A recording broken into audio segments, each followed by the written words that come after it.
Bonjour tout le monde. Alors, Kisako, ce titre mystérieux. Eh ben, vous n'êtes pas sans savoir que nous vivons dans un monde patriarcal, raciste, hétérocentré, validiste. Du coup, le cinéma, bien que présentant souvent un univers assez ouf, reproduit fréquemment ce schéma. Donc je voulais mettre en avant des films avec des personnages principaux issus d'autres communautés, histoire de le mettre un peu en lumière. Seulement, c'était pas facile de trouver un titre. Mais l'idée, c'est 50 films avec un personnage principal non masculin et ou non blanc et ou non hétérosexuel et ou non valide que j'aime. Voilà. Le titre est trop long pour que ça rentre sur YouTube de toute façon. Alors il y en a plein des personnages issus de minorités que j'aime, mais ce ne sont pas forcément les personnages principaux. Bien qu'on ait des personnages féminins importants, je ne parlerai donc pas de Léon et de Gone Girl. Tout comme Les Évadés et La Ligne Verte, on a des personnages noirs importants, mais ils représentent le deuxième personnage principal, pas le premier. Dans Les 4 Fantastiques et sa suite, certes, c'est la femme qui est au cœur du film, c'est vraiment elle qui fait le lien entre les personnages, mais on se concentre plutôt sur Monsieur Contorsionniste. Donc là aussi, quand il y a des groupes, des trios ou des duos, comme dans des histoires d'amour, voyons quel personnage est quand même plus mis en avant. Prenons La Belle et la Bête. Est-ce qu'on peut vraiment affirmer à 100% que c'est la femme le personnage principal?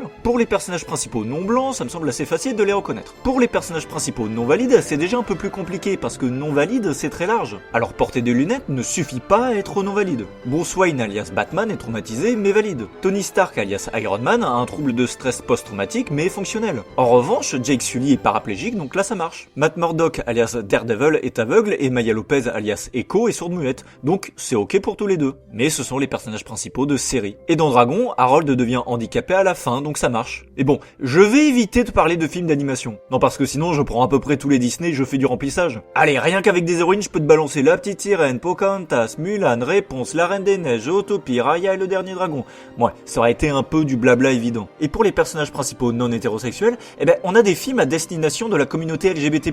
Donc il suffirait de piocher là-dedans. Mais c'est vrai que ça reste de niche, dans le sens, est-ce qu'une personne hétéro va aller regarder ces films? Est-ce que du coup il n'y a que les lesbiennes, les gays, les trans, etc. qui regardent ces films? Mais moi je veux parler de films grand public avec des personnages principaux LGBT+, qu'une personne hétérosexuelle puisse se dire j'ai aimé le film, voire le personnage principal est mon préféré, ou même je me suis retrouvé dans le personnage principal. Voilà. Bon, après tout ça, le combo ultime ce serait de trouver un film avec une héroïne de couleur LGBT+, en situation de handicap. Est-ce qu'un tel film existe? Eh bien on verra ça. Allez, c'est parti du coup.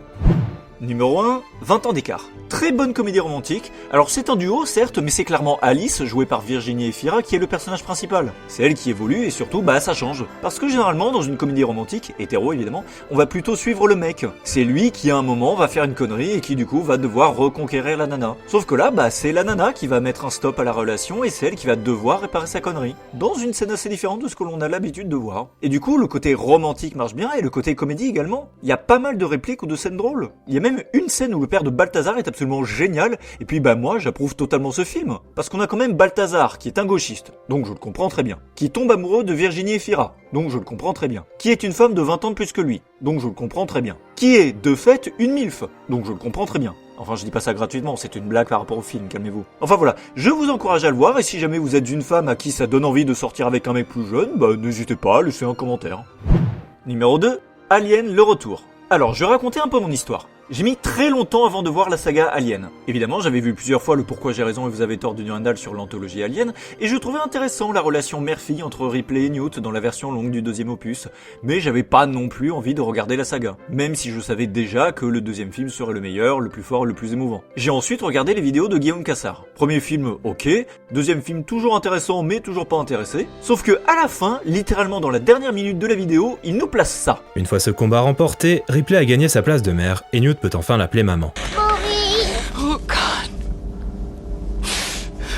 Et ça m'a complètement bouleversé. Même là, quand je revois et réentends ça, j'ai les boules. Et c'est donc ça qui m'a donné envie de voir Alien le retour. Et du coup, les 3e et 4e volets ne m'intéressaient pas. Mais pour voir le 2e, il fallait que je voie le premier. C'est ce que j'ai fait. Film où Ripley n'est pas encore considéré comme le personnage principal. Par contre, à partir du 2e, oui. Et effectivement, arrivé à la fameuse scène, j'ai de nouveau été chamboulé. Voilà. Et bien plus tard, on s'est dit avec mon meilleur pote, allez, on va se mater les 4 films. Et une fois fini, pour nous, c'était clair que Ripley était l'un des meilleurs personnages féminins de fiction. Et on comprenait vraiment pourquoi elle était devenue naturellement une icône féministe. Ensuite, effectivement, pour moi, le 2e volet est le meilleur, le plus fort, le plus émouvant. Et surtout, dès que les films 3 et 4 évoquaient Newt, j'ai eu les boules. Preuve en est que la relation mère-fille instaurée dans le 2 était géniale, parfaite, extrêmement forte. Et ce que j'ai vraiment adoré, c'est qu'on n'a pas eu la relation mère-fille d'un côté et tous les autres personnages qui mènent leur vie dans leur coin. Non, Newt a des interactions avec les autres personnages. Alors effectivement, on se concentre sur la relation mère-fille entre Ripley et Newt, et on ne va pas non plus sur une relation père-fille entre un personnage masculin de l'équipe et Newt, ce qui n'aurait pas vraiment eu de sens. Mais Newt partage quand même de petits moments avec les autres personnages. Par exemple, c'est tout con, mais ça m'a marqué de ouf quand X lève Newt pour qu'elle puisse voir. C'est pas grand chose, mais j'ai adoré. On a aussi Newt qui demande de l'aide à Hudson, ou Bishop qui rattrape Newt. Comme je l'ai dit, c'est pas grand chose, mais j'ai adoré. Ça fait naturel. Sinon, évidemment, le film est très bien, Ripley est charismatique, les personnages évoluent, que ce soit Ripley elle-même ou les autres. Les événements sont amenés de manière naturelle et logique, on a de bonnes scènes d'action, il y a aussi des scènes de grosse tension, la musique est aussi géniale que marquante, il est émouvant, pour ne pas dire vraiment puissant émotionnellement. Donc bon, c'est un film que j'ai revu pas mal de fois depuis, mais c'est vrai que pour moi c'est avant tout pour revoir la relation mère-fille entre Ripley et Newt.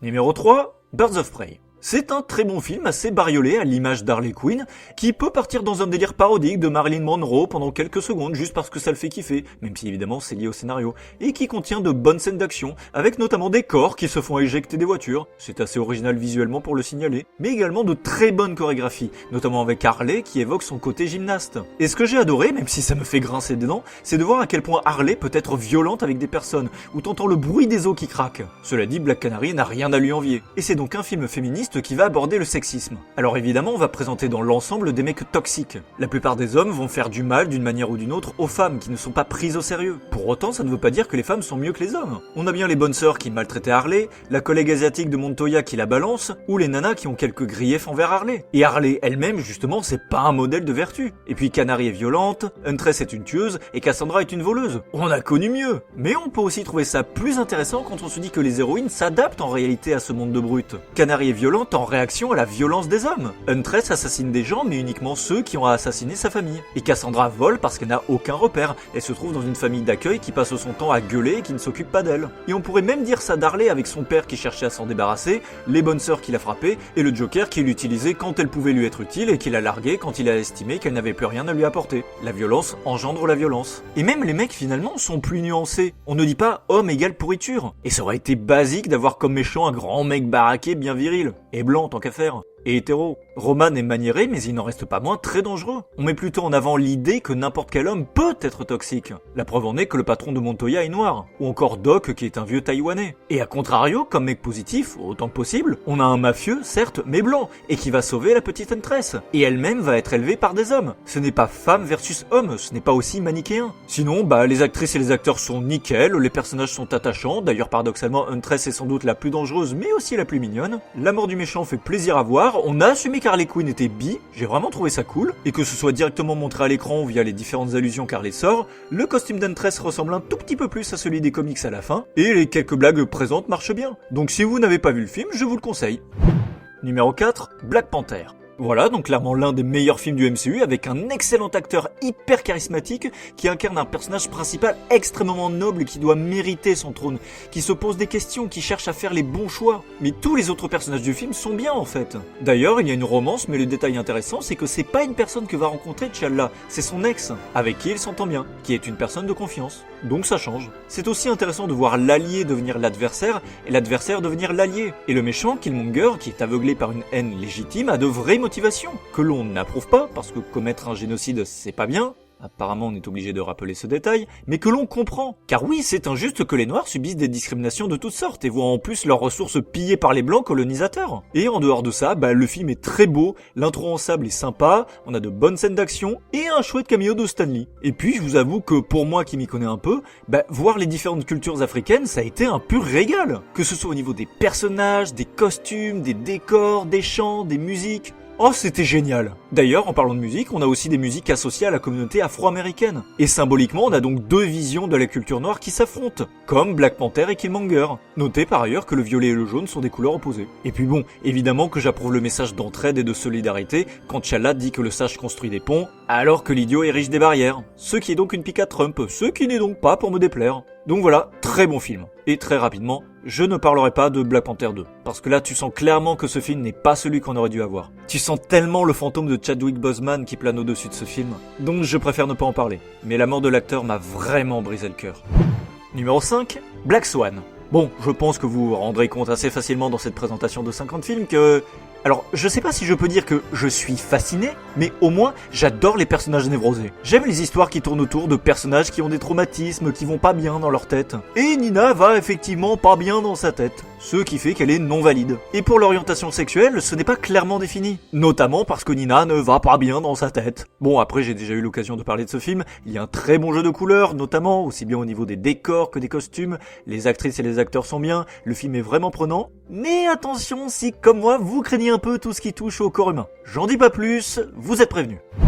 Numéro 6, Black Widow. Alors je vous avoue qu'il y a longtemps je m'en foutais des Avengers. En fait les deux seuls qui m'intéressaient étaient Black Widow et Hawkeye. Soit comme par hasard les deux personnes qui ne sont pas des méta-humains. D'ailleurs en parlant d'Avengers, je suis content de voir le film Black Widow confirmer absolument tout ce que je disais. Non parce qu'il faut quand même se rappeler que dans l'ère d'Ultron il y avait des gens, des connasses, qui disaient « Ah gna gna, c'est sexiste parce que Black Widow n'est définie qu'en tant que femme parce qu'elle ne peut pas avoir d'enfants. » Et moi, dès le début, je disais « Non mais attendez, le film n'a jamais prétendu ça. Vu à quel point l'institut est glauque, pour stériliser Natasha, on a dû lui arracher l'utérus ou un truc bien dégueulasse comme ça. S'il y avait un institut similaire pour les hommes, on leur couperait les couilles ou leur bloquerait le canal, un truc bien dégueulasse quoi. » Quand j'avais vu la scène au cinéma, je me disais pas « Oh mon dieu, elle ne peut pas faire d'enfants, ce qui signifie qu'on ne la considère plus comme une femme. » J'arborais plutôt un visage d'appréhension en serrant les dents, en me demandant quelle chose horrible elle avait subi. Le film Black Widow a confirmé mot pour mot ce que je disais depuis le début. J'adore avoir raison.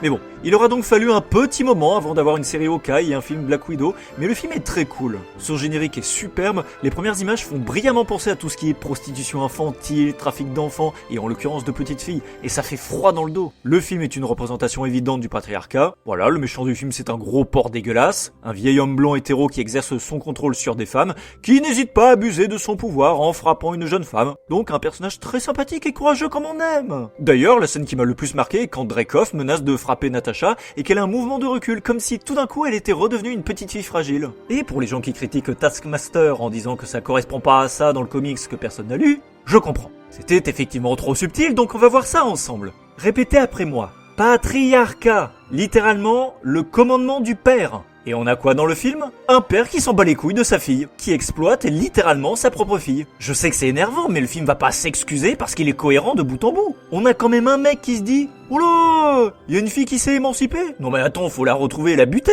Ou bien « Oula, je m'occupais d'une nana qui s'est cassé la jambe. Mais elle sert plus à rien du coup. Bon allez, on la bute. » Ou encore « Oula, il y a une femme qui cherche sa fille. Eh mais elle va encore me casser les couilles longtemps cette pute. Non mais c'est bon, on la bute. » Voilà, c'était effectivement un peu trop subtil et vraiment pas évident à comprendre. D'ailleurs, à l'inverse, que fait Melina? Elle est capable de contrôler des porcs. C'est sans doute un hasard. Enfin bon, il y a plein d'éléments qui marchent bien. La petite Yelena est trop mignonne et très crédible en enfant. Florence Pugh fait le taf. Le thème musical de Taskmaster est sympa. Les scènes d'action sont cool. Bref, c'est un bon film. Numéro 7, Boy Erased. Alors c'est une adaptation de mémoire, voilà, donc déjà ça donne le ton, qui aborde les thérapies de conversion. Oui, parce qu'il y a encore des gens qui pensent qu'on peut réussir à rendre les homosexuels hétérosexuels. C'est vrai que l'orientation sexuelle se change. Ils sont formidables ces homophobes. Et du coup t'as des parents qui envoient leurs fils se faire déshomosexualiser. Sauf que, vous l'avez compris, comme on ne peut pas rendre quelqu'un hétéro, ça va pas forcément bien se passer. Mais là où c'est intéressant, c'est que ça a pas l'air d'être si terrible que ça au début. Ça se présente comme quelque chose de sympa, de ludique, où on te dit, tiens, tu vas faire ton arbre généalogique et on va essayer de voir s'il n'y a pas quelqu'un dans ta famille qui a pu te perturber. On va essayer de voir à cause de qui tu t'es perdu. Alors, c'est violent mais subtil. Et puis, petit à petit, ça va vraiment devenir de plus en plus violent, physiquement. Je veux pas trop en dévoiler pour vous laisser découvrir, mais j'ajouterai juste que les personnages sont plus complexes qu'il n'y paraît. Bon, déjà, le fils disait que ses couleurs préférées étaient le bleu et le jaune. Il fait du basket. Donc voilà, c'est pas du tout le cliché. Et les parents sont pas juste de gros homophobes. Et puis, le père est un pasteur. Décidément, c'est pas ça qui va m'aider avec la religion. Mais je terminerai juste sur les acteurs et les actrices qui sont très bien. La discussion entre le fils et le père était vraiment intéressante, mais j'avoue que la discussion entre le fils et la mère m'a fait avoir une petite larme. Numéro 8, Captain America Brave New World. Alors le but premier de ce film c'était de montrer la succession sur le grand écran. Et le film fait le taf. Effectivement, Sam Wilson n'est pas Steve Rogers. Et c'est bien du coup parce qu'on a un Captain America différent. Rien qu'au niveau de la force, Sam n'a pas consommé le super sérum, donc il doit compenser ailleurs. Et le fait qu'il vole, qu'il utilise ses ailes, ça permet de montrer autre chose. Et puis le fait qu'il soit capable d'affronter un Hulk tend à dire qu'il est capable de reprendre le flambeau. Sinon j'ai bien aimé l'ancienne veuve, petite mais efficace, il peut y avoir de bons jeux de couleurs et il y a quelques plans qui sont jolis. J'adore les cerisiers en fleurs, ça marche toujours je trouve. Numéro 9, Captain Marvel. C'est un des meilleurs films du MCU qui commence avec un hommage à Stan Lee, mort quelques mois plus tôt, donc c'est sympa. Et le film est beau, on a vraiment par exemple de belles explosions bien travaillées, on a de bonnes scènes d'action, on leur ressent vraiment la puissance des coups, et même l'exposition est présentée de manière intelligente. Exposition, origin story, développement du personnage certes, mais intégré dans le scénario et qui le fait avancer. C'est notamment là qu'on voit que Carol, et donc une femme, a vécu du sexisme toute sa vie. Et il faut le dire, les gros relous sexistes sont malheureusement très crédibles. Et il convient également de préciser que Captain Marvel est devenue une icône féministe au fil du temps, ça ne l'a pas toujours été. Mais le film présente ça très bien avec notamment ma scène préférée et qui m'a vraiment marqué dès mon tout premier visionnage, c'est celle où Carol à différents âges se relève. Cette scène est d'une puissance, elle est juste incroyable, parce qu'elle dit clairement aux filles et aux femmes, durant toute votre vie, à n'importe quel âge, vous allez vous en prendre plein la gueule, mais n'abandonnez pas, relevez-vous. C'est d'une force, mais là rien qu'en l'évoquant, j'ai les larmes qui montent. Et c'est pour ça que c'est génial de s'adresser aux petites filles, à travers la petite Monica qui a toujours un petit air malicieux. Ne vous laissez pas faire, battez-vous, devenez quelqu'un, soyez quelqu'un. Et la confrontation finale, qui est plus un dialogue qu'autre chose en fin de compte, entre Carol et Yon Rogg, est également parfaite. Parce que tout le long du film, on a quand même un homme qui répète à une femme « Prouve-moi que tu peux contrôler tes émotions ». Et la femme finit par lui répondre « Mais je n'ai rien à te prouver ». Symboliquement, c'est génial. Donc voilà, bon message, le film est très cool, je kiffe. Et je mentionne rapidement The Marvels, ce qui est bien, et qui propose un trio d'héroïnes, dont 2 qui ne sont pas blanches. Alors, on pourrait dire que Carol est plus mise en avant, notamment parce que le titre du film reprend la police d'écriture du film Captain Marvel, mais finalement, c'est assez équilibré entre les 3 héroïnes. Et puis, on a plein de petits chats tout mignons, donc c'est cool. Numéro 10, Casse départ. De base, le propos du film est super intéressant puisque ça tourne autour des origines, qui plus est de personnes dont les ancêtres étaient esclaves car noirs. Et on a 2 demi-frères qui prennent la chose complètement différemment. Donc on a Régis qui est métisse et qui va totalement renier ses origines, qui se voit plus blanc que noir, qui va même être raciste. C'est drôle parce que ça me fait pas du tout penser à quelqu'un. Certainement pas les femmes, les LGBT+, et encore moins les personnes racisées qui sont d'extrême droite. Non, ce n'est pas du tout comme si des personnes racisées étaient assez stupides pour s'allier à l'extrême droite parce qu'elles se disent que c'est le parti fort du moment et que donc il vaut mieux se la jouer raciste et xénophobe parce que comme ça on les épargnera. Non, c'est pas du tout comme si au contraire à la première occasion ce seront les premières personnes à dégager. Non, d'ailleurs ça n'est jamais arrivé non plus, on n'a aucun exemple précis. Et puis on a Joël qui lui au contraire va se considérer comme plus noir que noir, qui veut vraiment être la caricature car comme ça on peut plus rien lui dire. Ouais t'es raciste, tu dis ça parce que je suis noir. Tiens c'est vraiment bizarre là non plus, ça me rappelle absolument personne. Ah certainement pas certains juifs. Aucun juif n'a déclaré ouais c'est bon nous on a douillé durant la seconde guerre mondiale alors maintenant vous nous devez le respect. C'est vrai que les noirs soumis à l'esclavage c'était quand même vachement moins grave, hein, on va pas se le cacher. D'ailleurs il y a même jamais eu de colonisation, le racisme systémique n'existe pas et les personnes noires ou perçues comme telles n'ont pas 20 fois plus de chances d'être contrôlées par la police qu'une personne blanche à comportement égal. Non, excusez-moi, je suis con. Et puis bon, avec le conflit israélo-palestinien, alors là c'est le festival de la connerie. Parce que ce qui est triste, c'est que les juifs ne se rendent même pas compte qu'en traitant tout le monde d'antisémites, ils desservent eux-mêmes leur propre cause en diminuant eux-mêmes la notion d'antisémitisme, qui, je le rappelle, est un délit. Non, la personne n'est pas antisémite, elle te dit pas ça parce que t'es juif, elle te dit ça parce que t'es con. D'ailleurs, elle savait probablement même pas que t'étais juif. Et les noirs avec le racisme, bah c'est pareil. Enfin bon, voilà l'idée. C'est un film intelligent avec un bon message et qui, puisque de base c'est quand même une comédie, est marrant. Numéro 11, 50 nuances degrés. Fameuse adaptation du livre culte, et je vais rester sur le premier. Alors, les 2 suites sont bien et ont bien marché au box-office également, elles ont largement remboursé leur budget, mais c'est vrai qu'on a plutôt tendance à parler du premier qui a vraiment eu une bonne com, notamment sur le fait qu'il s'agisse de l'adaptation du phénomène mondial sorti quelques années plus tôt, et qui a été un véritable succès. Et en plus, le film est sorti durant la période de la Saint-Valentin, donc on était vraiment dans une bonne ambiance pour que ça marche. Et donc, personnellement, j'ai aimé le film qui est beau, clairement. C'est objectivement bien filmé. On a un bon montage qui fait le parallèle entre les 2 personnages, montrant leurs différences, leurs ressemblances ou leur état pour savoir où ils en sont à ce moment-là. On a des inserts aussi, notamment sur des objets qui servent de lien, et donc on a toute une symbolique derrière, puisqu'on a le lien, ce qui lie, ce qui unit les 2 personnages, et on a lien dans le sens objet servant à attacher. Et si vous ne connaissez pas trop l'univers du BDSM, il y a ce sentiment qui peut paraître paradoxal au premier abord, mais qui est génial. Si tu es attaché, tu es soumis, tu es prisonnier, et pourtant tu as ce sentiment de lâcher prise, un sentiment total de libération. Sinon il y a de la mise en scène scènes subtiles, un très beau et très bon jeu de couleurs et d'ombres, et il y a quelques moments drôles, des petites situations, des petites répliques qui marchent bien, qui font sourire ou rire. Je pourrais aussi dire que c'est vraiment ce film qui a fait connaître Dakota Johnson, qui joue bien, qui interprète une héroïne attachante et sympathique, mais bon, ça va vite juste devenir une liste de qualités. Si vous voulez voir une histoire d'amour un peu plus originale que les autres, vous pouvez vous laisser tenter, et si vous souhaitez tranquillement découvrir l'univers BDSM, ce film pourrait être une porte d'entrée. Numéro 12, Divergente. Alors, j'ai mis un certain temps avant de regarder la trilogie, mais c'est vrai que dans le genre saga de films dystopiques, d'anticipation avec une héroïne qui se rebelle contre le système d'extrême droite mis en place, j'ai bien plus accroché à Divergente qu'à Hunger Games. Alors je suis désolé, je dis pas que c'est mauvais, je dis pas que c'est inintéressant, c'est juste que j'y arrive pas. Je ne parviens pas à rentrer dedans. Je reste totalement hermétique. Et pour Divergente, je dois avouer que le film est beaucoup moins con que ce que j'avais entendu du scénario. Alors autant tu sens tellement que c'est une adaptation de roman écrit par une femme à destination des adolescentes, non parce que l'héroïne un peu faible qui va devenir une femme forte, une leaduse, est tombée amoureuse du bad boy plus âgé, qui est un connard mais qu'elle va changer parce qu'en fait il a souffert durant son enfance, et au fond il a un cœur gros comme ça. Bon voilà quoi, j'avoue ça prête à sourire. Autant la métaphore filée est super efficace, parce qu'on fait genre qu'il n'y a pas une faction plus importante qu'une autre, non, les audacieux, les érudits, les sincères, les fraternels, les altruistes, non, tout va bien, sauf que mon cul, comme je le dis toujours, depuis Batman v Superman,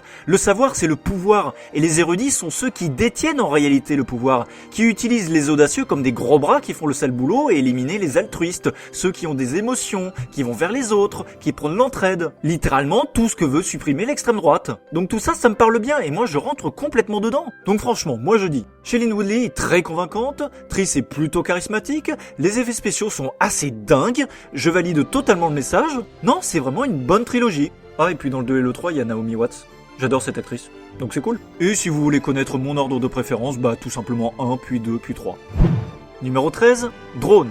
Alors c'est l'histoire d'Emily, qui est lesbienne, et qui fait des études d'architecture. Et du coup, pour gagner sa vie, elle fait la cam girl. Et vous pouvez vous douter qu'elle l'a pas crié sous tous les toits. Et puis à un moment, il y a un drone qui va se mettre à l'observer. Il peut devenir insistant, lui proposer de l'argent ou la protéger. Mais qui est derrière ce drone? Ça, mystère. Et je trouve que c'est assez difficile de parler de ce film sans spoiler. Alors je peux dire qu'il aborde notre rapport avec la technologie, évidemment. Le voyeurisme aussi. C'est assez facile de le comprendre avec cette histoire de drone qui n'arrête pas de suivre la nana partout, tout le temps. Et le film aborde également le masculinisme. Et je vais pas trop en parler. Je dirais juste qu'il y a par exemple un mec proche d'Emily qui n'est pas très sympa avec elle. Voilà. Pour le reste, c'est un bon thriller qui a de la gueule. Numéro 14, Elias. Alors ça vous dirait un film d'action français? Eh ben là, grosso modo, tu prends un film avec Jason Statham, mais c'est français. Mais c'est pas une insulte. C'est-à-dire que quand tu regardes un film d'action avec Jason Statham, tu le sais que les méchants vont s'en prendre plein la gueule parce qu'ils n'ont toujours pas compris qu'on n'emmerde pas Jason Statham. Eh ben là, c'est pareil. On n'emmerde pas Roche Dizem. Voilà, Roche Dizem, c'est comme Jason Statham. Ou les gens de la France Insoumise. C'est totalement du suicide de s'en prendre à eux parce qu'ils vont te rendre les coups, ça va enchaîner uppercut sur uppercut. Mais bon, en plus on a un personnage principal non valide psychologiquement. C'est un ancien soldat des forces spéciales françaises et il est devenu paranoïaque, il a des troubles psychotiques. Donc le film va jouer avec nous. À quelques reprises on va avoir une scène, puis le film va nous faire douter. On va se demander si ça s'est vraiment passé ou si c'est le personnage qui a imaginé ça. Après c'est peut-être un peu cliché, mais c'est vrai que j'aime bien ce côté, la gamine au comportement difficile qui rencontre le personnage principal et petit à petit ils vont s'apprivoiser. Tout comme j'aime l'idée que si tu as une famille à chier, tu vas te créer ta propre famille. Genre tu as un père de merde qui veut te marier de force à un mec de 50 ans alors que toi tu n'en as que 13. Oui, j'aime bien te voir te rapprocher de cet ex-soldat qui va devenir une bonne figure paternelle pour toi. Enfin voilà, bon film d'action français. Numéro 15, Equalizer. Voilà, donc c'est une bonne trilogie de films d'action avec Denzel Washington, donc acteur très charismatique, qui incarne un personnage vraiment sympathique. Les scènes de meurtre sont aussi originales que violentes, donc c'est cool. Ne sortez pas cette phrase de son contexte, s'il vous plaît. Et ce que je trouve intéressant, c'est que chaque film apporte quelque chose au personnage. Ce n'est pas « on refait le même film mais en allant plus loin ». Donc si vous aimez ce genre de film, je vous les conseille. Numéro 16, Everything Everywhere All at Once. Bon, une fois n'est pas coutume, Durandal en a parlé, il a montré le discours de Michelle Yeoh aux Oscars qui était vraiment prenant, et puis j'ai regardé le film, ce qui m'a permis de remettre le discours dans son contexte, comprenant mieux les idées qu'il y avait derrière, et j'ai été totalement bouleversé. Michelle Yeoh évoque notamment la place des femmes, et ce film est vraiment très important pour elle, que ce soit en tant que petite fille ou femme d'un certain âge. Et ce film, c'est une énorme claque visuelle. Ça a presque un côté magique parce qu'avec le multivers, on peut finalement tout faire. C'est un peu la phrase « ta gueule, c'est le multivers », mais dans le bon sens du terme. Le film n'a absolument aucune limite. Et c'est ça qu'on attend du multivers. On explore tout, partout, tout à la fois. Le film est complètement dingue, il va toujours de plus en plus loin, les chorégraphies sont ouf, la relation mère-fille est extrêmement forte, les actrices et les acteurs sont parfaits, et Michelle Yeoh est juste incroyable en fait. J'avais déjà vu l'actrice plusieurs fois, parfois sans même savoir que c'était elle, mais depuis ce film, je l'adore. Maintenant, dès qu'il y a un film avec Michelle Yeoh, quand bien même ce serait juste pour un petit rôle, quand bien même le film ne serait pas terrible, je suis juste trop content. Et également, c'est pas pour rien qu'on retrouve l'acteur d'Everything Everywhere All at Once dans la saison 2 de Loki, qui explore également le multivers. J'ai capté tout de suite le clin d'œil qui était vraiment très sympa. Bref, si vous avez envie de regarder un film qui va vous scotcher, allez-y. Numéro 17, Fall. Oui, c'est effectivement un film qui porte bien son titre puisque le pitch, c'est qu'une nana fait de l'escalade avec son mec et sa meilleure pote, mais son mec chute et meurt. Un an plus tard, la nana est toujours traumatisée et t'as sa meilleure pote qui vient la voir et qui lui dit « Vas-y, il faut que tu surmontes tout ça, viens, on va escalader une tour de 600 mètres. » Voilà. Donc je pense que vous avez compris que ce film était une dédicace à toutes les personnes qui ont le vertige. D'ailleurs, c'est le titre québécois du film, ce qui marche parfaitement bien. Et de toute façon, même si d'ordinaire t'as pas le vertige, tu regardes le film et t'es pas bien quoi. Alors, c'est pas un film d'horreur, donc il y a des plans qui te permettent de respirer, des plans à hauteur d'être humain, des plans vers le haut, mais il y a aussi des plans vers le bas, et ça va pas. Tout comme t'as aussi des plans de loin pour bien te montrer à quel point les deux nanas sont ridiculement petites par rapport à la tour et que si elles tombent, elles meurent. Alors j'ai volontairement mis sous silence plein de détails, mais c'est clair que je ne vous dirai pas si les deux meurent, s'il y en a une qui meurt, s'il n'y en a aucune qui meurt, mais clairement, tu vois certaines actions des nanas et t'es... De toute façon, de base, même si tu n'as pas le vertige, si on te propose d'escalader une vieille tour rouillée et désaffectée de 600 mètres en plein désert, je pense que tu diras... Nope. Numéro 18, Get Out. Alors, quand on m'a parlé du film, on m'a dit ça. C'est l'histoire d'une femme blanche en couple avec un homme noir, les couleurs de peau sont importantes, qui veut présenter son petit ami à ses parents. Elle ne leur a pas dit qu'il était noir, lui il est un peu inquiet de la réaction qu'il pourrait avoir, mais elle le rassure. Et effectivement, les parents de la nana sont très cool. Malgré ça, le mec sent qu'il y a une ambiance bizarre dans la famille. Donc avec ça, moi tout de suite, je me suis dit, discrimination positive. Et c'est exactement ça. Le film aborde évidemment le thème du racisme, mais sous un autre angle. Pas en dénigrant et en rabaissant constamment les noirs, mais au contraire, en utilisant des clichés racistes les valorisant, je fais des guillemets. Et je sais que vous connaissez des clichés racistes dits positifs sur les noirs. Et si vous n'en voyez pas, ils sont sportifs et ont une grosse bite. Et du coup, ce film, c'est de l'horreur psychologique. Et effectivement, t'es pas bien jusqu'à la fin, parce que ce qui fait que ce film marche, c'est qu'on se met véritablement à la place du personnage principal, qui est noir. Je pense pas que les gens connaissent un autre film où on le ressent à ce point ce qu'une personne noire peut ressentir. On se met dans sa peau, lol, et on a peur. On n'est pas rassuré. Dans un film, ou dans la vraie vie, si on est blanc, a priori, tel événement va bien se passer. Mais si on est noir, on se dit juste, putain de merde, je suis déjà dans une galère monstre, qu'est-ce qui va encore me tomber sur la gueule? Donc vraiment, bravo à ce film. Si ça peut faire réfléchir des personnes sur le racisme, c'est cool.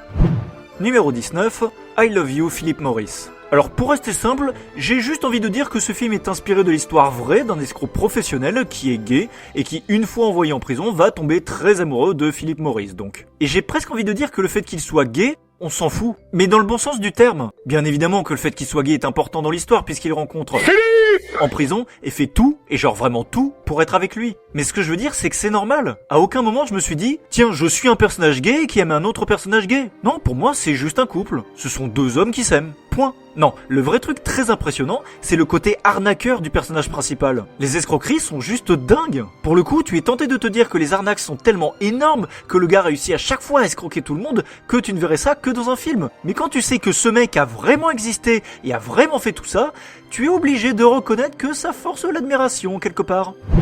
Numéro 20, I Wish. Alors l'histoire commence par le suicide d'une femme, et 12 ans plus tard, sa fille va acquérir une boîte à souhaits chinoise. La boîte lui accorde 7 vœux. Sauf que ce que la fille ne sait pas, c'est qu'à chaque souhait, un personnage dans son entourage va mourir. Voilà, c'est simple, c'est efficace, et c'est mon film préféré de 2017. Alors ne vous inquiétez pas pour ma santé, ça peut effectivement être un film d'horreur et faire partie de mes films préférés. Parce que c'est un vrai film d'horreur, c'est-à-dire un film à ambiance. Et du coup, je remercie tellement Durandal pour avoir sorti son vlog sur I Wish. Déjà pour nous avoir offert ce rire absolument légendaire. Tiens, qu'est-ce qui se passe? Il y a 5-6 personnes qui sont mortes alors que j'ai fait 5-6 vœux. Oui, d'accord. Ensuite, pour m'avoir assez intrigué pour me dire que j'ai quand même envie d'aller voir le film, puis pour avoir abordé le début du film, histoire de savoir à quoi m'attendre, et justement ça m'a permis de me dire en voyant le film « Oh ça va, je m'attendais à pire ». Et enfin, pour en avoir fait mon film préféré de 2017. Et ce film, je suis allé le voir avec mon meilleur pote. La séance s'est terminée à minuit, il faisait nuit noire, il fallait prendre la voiture pour rentrer. Et je peux vous garantir qu'on n'était pas rassurés. On s'est dit, bon, on roule tranquillement, on regarde bien à droite et à gauche, Comme quoi ce film marche! Déjà, visuellement, le plan sur la maison de la fille et de son père est symboliquement très représentatif de l'état des personnages. Tout d'abord, ça va, c'est une jolie maison, c'est accueillant, la pelouse est entretenue. Puis on a le suicide de la mère-épouse, et là, nouveau plan sur la maison, tout s'est dégradé. Y a plus rien qui va. Les personnages sont pas bien, ils arrivent pas à s'en sortir, le père est désabusé, il fouille les poubelles pour essayer de trouver des babioles qu'il pourrait vendre, la fille est mal à l'aise, elle manque de confiance en elle, elle est pas populaire, ce qui fait que je me reconnais bien en elle. En plus, elle est jouée par Joey King que j'adore et je trouve son personnage trop choupi. Et on a plein d'aspects que j'approuve totalement. Déjà, le fait que la mère-épouse se suicide par pendaison, c'est d'autant plus marquant que les femmes se suicident davantage via des méthodes assez douces, comme avec des médicaments, alors que les hommes utilisent davantage des méthodes plutôt violentes, comme la pendaison. Donc si une femme se suicide par pendaison, ça rend la chose d'autant plus violente. Et Danganronpa V3 approuve totalement ce que je dis. Ensuite, l'héroïne est une adolescente, donc elle aime clairement son père, mais c'est parfois un peu tendu avec lui. Mais leur relation est touchante. C'est une adolescente, donc elle craque sur l'idéal du beau gosse, grand et musclé. Mais elle va finalement se rendre compte qu'être plutôt avec le garçon qu'elle connaît, qui est gentil, qui l'aide, c'est quand même mieux. Et c'est pas une chimère. Et puis, on a aussi droit à la meilleure scène LGBT friendly, tout film confondu. Tu sais ce qu'il te faudrait? Je vous en prie, recommencez pas. Un gentil garçon. Vous recommencez. Ou une gentille fille. Allez, il y a bien quelqu'un que tu aimes bien. Un peu. Mais le problème, c'est que... Comment il ou elle s'appelle? Voilà, c'est tout. Le film est pas là à nous taper sur l'épaule pour nous dire « Eh, vous avez vu, je suis ouvert, hein ?» Non, c'est pas forcé, ça dure pas 3 heures. C'est juste que le film se dit simplement « L'héroïne a 17 ans, l'âge où on se pose des questions, donc elle pourrait aimer les garçons comme les filles. Point. » Et c'est génial. Et en parlant de l'héroïne, moi j'adore quand on voit la chute d'un personnage, sa descente aux enfers, quand on voit un personnage sombrer dans la folie. Le rendu est très bien, ça montre que plus tu vas vouloir de choses qui, selon toi, vont te rendre heureux ou heureuse, plus ça va te détruire. En parlant de détruire, le déroulé des vœux est plus subtil que ce à quoi on pourrait s'attendre. Parce qu'on aurait pu penser, premier vœu, et il y a la mère qui meurt. Deuxième vœu, et il y a le père qui meurt. Troisième vœu, et il y a la sœur qui meurt. Quatrième vœu, et il y a le frère qui meurt, etc. Bon, là on pourrait se dire que le personnage est con de continuer à faire des vœux et pas se rendre compte que toutes les personnes qu'il aime meurent à chaque fois. Sauf que, premier personnage qui meurt, il semblait pas très bien la veille, donc on peut ne pas se poser de questions. Deuxième personnage, on a vu qu'il était vieux, qu'il avait du mal à marcher, donc le fait qu'il meure à ce moment-là ne semble pas improbable. Troisième personnage, on découvre pas son corps tout de suite. Quatrième personnage, c'est pas un membre de la famille, un ami, c'est juste quelqu'un qui a pu aider l'héroïne. Cinquième personnage, il y a une putain de tension. On a 2 personnages qui sont potentiellement en danger en même temps et le suspense c'est juste incroyable. Impossible de savoir qui va mourir. Et au niveau des vœux, c'est aussi intéressant. Par exemple, le deuxième vœu que fait l'héroïne, ça se fait pas du jour au lendemain. C'est plutôt que c'est un déclencheur. C'est que le début jusqu'à un point où ça devient vraiment toxique. Et en plus de ça, Claire, l'héroïne, essaye quand même de comprendre. Elle a des cours de chinois, donc elle arrive à lire les caractères les plus simples. Mais pour le reste, elle demande à son prof de chinois, qui ne sait pas parce que c'est du chinois ancien. Elle essaye de voir ça avec une traduction automatique, mais ça ne donne rien. Il y a la cousine d'un pote qui connaît le chinois ancien, donc elle peut aider. Mais pour ses caractères, elle demande à son copain. Enfin voilà quoi. Elle est pas conne, et elle reste pas les bras croisés. Sinon, sans ça, tous les autres personnages fonctionnent. Les 2 amis de Claire, June et Meredith, sont cool. June est sympathique, et puis c'est une ado de 17 ans, donc le fait qu'elle ait un petit crush sur le père de l'héroïne n'est pas déconnant. Meredith, je l'ai déjà dit, elle est géniale. Bon, déjà elle est doublée par Camille Nonda, mais elle est à mourir de rire. C'est sans doute le personnage le plus marquant du film. Presque chacune de ses répliques est une punchline, en sachant que toutes ces punchlines font mouche. Bon, Ryan est agréable, Darcy c'est vraiment la connasse superficielle du lycée à qui on aimerait donner une baffe.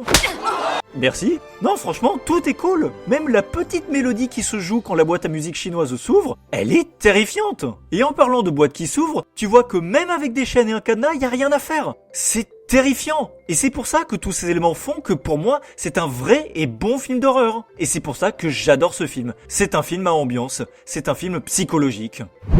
Numéro 21. Intouchable. C'est un film qui a bien fait parler de lui, qui a bien marché. La rencontre entre 2 personnes que tout oppose. La rencontre entre Driss, un mec de banlieue, et un riche tétraplégique. La rencontre entre 2 hommes issus de 2 mondes complètement différents. À ceci près qu'ils sont tous les 2 indésirables, qu'ils ne servent à rien dans la société. Ça sert à quoi un handicapé? Que dalle! Ça sert à quoi un jeune de cité? Que dalle! et tous les deux subissent le regard des autres. Mais l'un va se décoincer quand l'autre va se responsabiliser. Et oui, je sais que vous allez dire que Driss peut avoir des propos ou comportements sexistes, mais vous oubliez que c'est un jeune de cité qui se donne un genre. On voit qu'il est capable d'être très doux. Notez par ailleurs que je ne dis pas que le personnage principal est non valide ou non blanc. Pour moi, les deux personnages principaux sont aussi importants l'un que l'autre. Les deux acteurs s'en sortent très bien, y compris pour les personnages secondaires et tertiaires, et le film manie habilement la comédie et le drame. C'est comique quand il faut, et c'est dramatique quand il faut. Et quand tu sais que le film est inspiré d'une histoire vraie, tu dis bravo. Et puis, en parlant de comédie, le rire d'Omar Sy est extrêmement communicatif.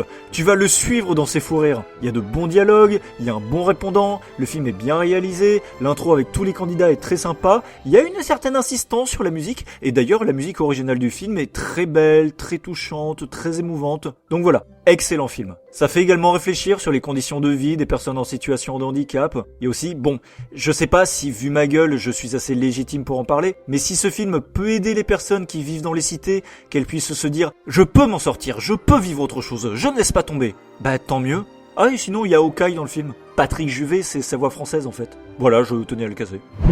Numéro 22, Joker. Oui, effectivement, dans le genre personnage non valide psychologiquement, le Joker est bien adapté. Enfin non, justement, il n'est pas adapté. Oh, ta gueule. J'ai apprécié le fait que le Joker soit un mélange des 4 précédents acteurs qui ont interprété le Joker par le passé. César Romero pour son costume, Jack Nicholson pour le côté artiste, Heath Ledger pour le côté prince du chaos, et Jared Leto pour le côté relationnel. Et en parlant de relationnel, quand j'ai vu ce personnage, je me suis dit « Oh, mais toi, tu vas tellement mourir !» Je m'attendais vraiment à ce que ce soit le dernier point qui rattache Arthur à la raison. Et en fait non, donc bien joué. D'ailleurs, je dis Arthur, mais en fait, ils ont réussi à faire un Joker sans identité. Donc bien joué là aussi. La symbolique des escaliers est également bien gérée. Tu vois le personnage monter, galérer, mais qui essaye de s'accrocher malgré tout, qui se fait quand même maltraiter par tout le monde, y compris sa mère adoptive. Et donc à la fin, bat les couilles. Il relâche tout. Il se laisse complètement aller. Et puis niveau symbolique, le film s'ouvre quand même sur un clown qui pleure. C'est assez fort comme scène. Et le côté réaliste marche bien. On a vraiment droit à un Gotham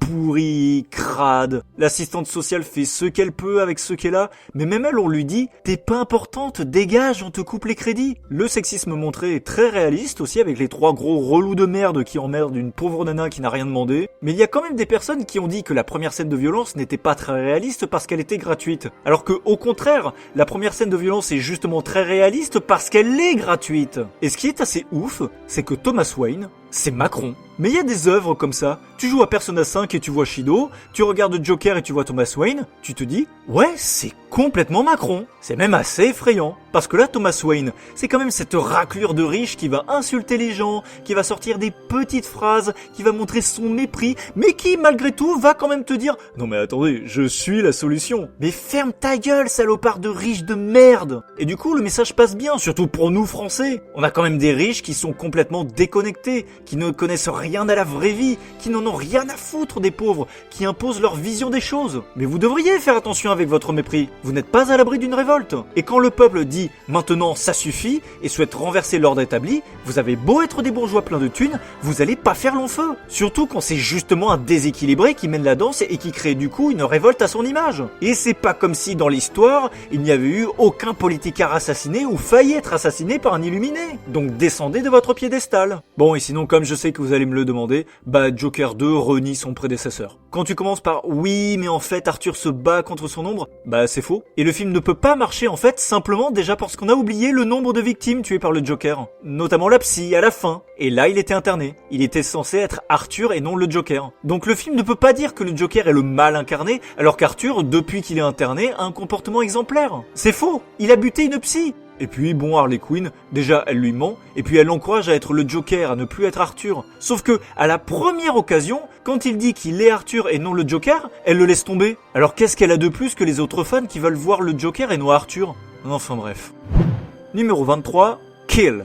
Allez, nouveau film d'action, mais cette fois indien. Donc ça se passe dans un train, on retrouve le héros et son pote, ainsi que la famille de la femme que le héros aime. Donc la femme elle-même, sa petite sœur et leurs 2 parents. Et on retrouve également quelques passagers qui pourront avoir leur petit moment de gloire. Et puis il y a une putain d'autres familles, mais littéralement c'est vraiment toute une équipe, qui va débarquer et foutre la merde. Alors autant ces méchants se disent « Oh bah tiens, le père de la nana c'est quelqu'un d'important, donc ouais, pourquoi pas ?» Autant venir emmerder le héros et son pote qui font partie de l'armée, c'était pas l'idée du siècle. Mais du coup, qu'est-ce que ce film d'action a de particulier? Eh ben, dans ce genre de film, il y a des personnages qui ne peuvent pas mourir a priori. Et ben voilà, a priori. Et du coup, il y a ça, le titre du film, Kill, n'apparaît pas tout de suite. Mais vous allez rapidement comprendre pourquoi et où ça va vous emmener. Et donc vous allez tout de suite vous dire, ah, donc avant l'apparition du titre, c'était la partie gentille. Ah. Et effectivement, une fois que c'est parti. Et je veux dire, putain, mais vous le savez qu'il y a des personnages qu'il ne faut pas emmerder, alors pourquoi vous insistez? Et ouais, même si c'est filmé dans des endroits restreints, ben c'est bien filmé, et il y a des morts qui sont vraiment violentes. Donc voilà, bon film d'action où tout le monde ne s'en sortira pas en un seul morceau. Numéro 24, King Kong.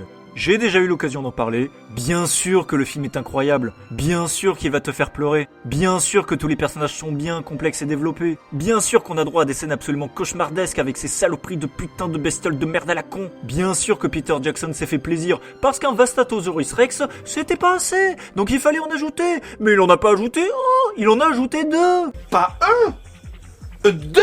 Mais franchement, l'élément central du film que je n'ai volontairement toujours pas évoqué, c'est l'héroïne Anne Darrow, interprétée par Naomi Watts qui crève juste l'écran. Elle est pétillante, éblouissante, bouleversante, et je pourrais littéralement passer des heures à lui trouver des adjectifs pour dire à quel point elle est incroyable. Parce qu'en fait, l'actrice et le personnage sont indissociables. Et le meilleur exemple qu'on ait, c'est quand Carl, qui est réalisateur de film, discute avec Anne à propos de son film, et qui lui dit qu'elle va faire fondre en larmes les spectateurs du film, qu'elle va leur briser le cœur. À qui parle-t-il? Au personnage, Anne Darrow, ou à l'actrice Naomi Watts? De quel spectateur du film parle-t-il? Les spectateurs du film de Carl ou les spectateurs du film de Peter Jackson? Parce que les deux fonctionnent. Quand Carl voit Anne pour la première fois, il est subjugué. Exactement comme le spectateur parce que Naomi Watts dégage quelque chose. Elle a un truc de fou. Et franchement, on peut le dire, Naomi Watts a tellement de prestige d'interpréter l'un des meilleurs personnages féminins de fiction et je pèse mes mots. C'est pas le genre d'héroïne qui va prendre les âmes, mais malgré tout, c'est une femme forte. Symboliquement, on a quand même une équipe d'hommes entraînés et armés qui se font défoncer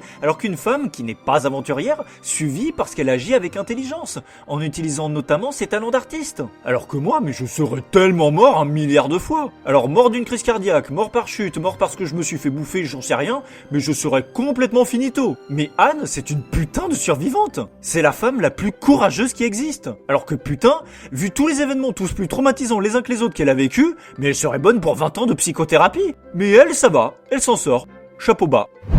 Numéro 25, La nuit se traîne. Bon thriller d'action, on va suivre Maddie, serrurier, qui va être appelé par Claire qui lui fait ouvrir la porte de son appartement, sauf qu'en fait c'est pas son appartement, c'est l'appartement d'un nazi. Et là clairement tu ressens de la compassion. Oui, je comprends ce que ressent une personne noire à ce moment-là. Cela dit, c'est pas le propos du film comme Get Out. Même les collègues de travail, je fais des guillemets, sortent « Oh putain, qu'est-ce qu'il était con ce nazi !» Et c'est ça en fait le truc. Maddie va se retrouver dans une affaire de banditisme et va avoir toute la nuit pour retrouver Claire qui s'est barrée avec l'argent des voyous. Et le film possède de bonnes scènes d'action et surtout un personnage attachant qu'on a envie de voir réussir et qui va constamment réfléchir, mais rapidement, au bon choix à prendre. C'est vraiment un héros qui fait tout pour s'en sortir et qui agit intelligemment. Et ça fait plaisir.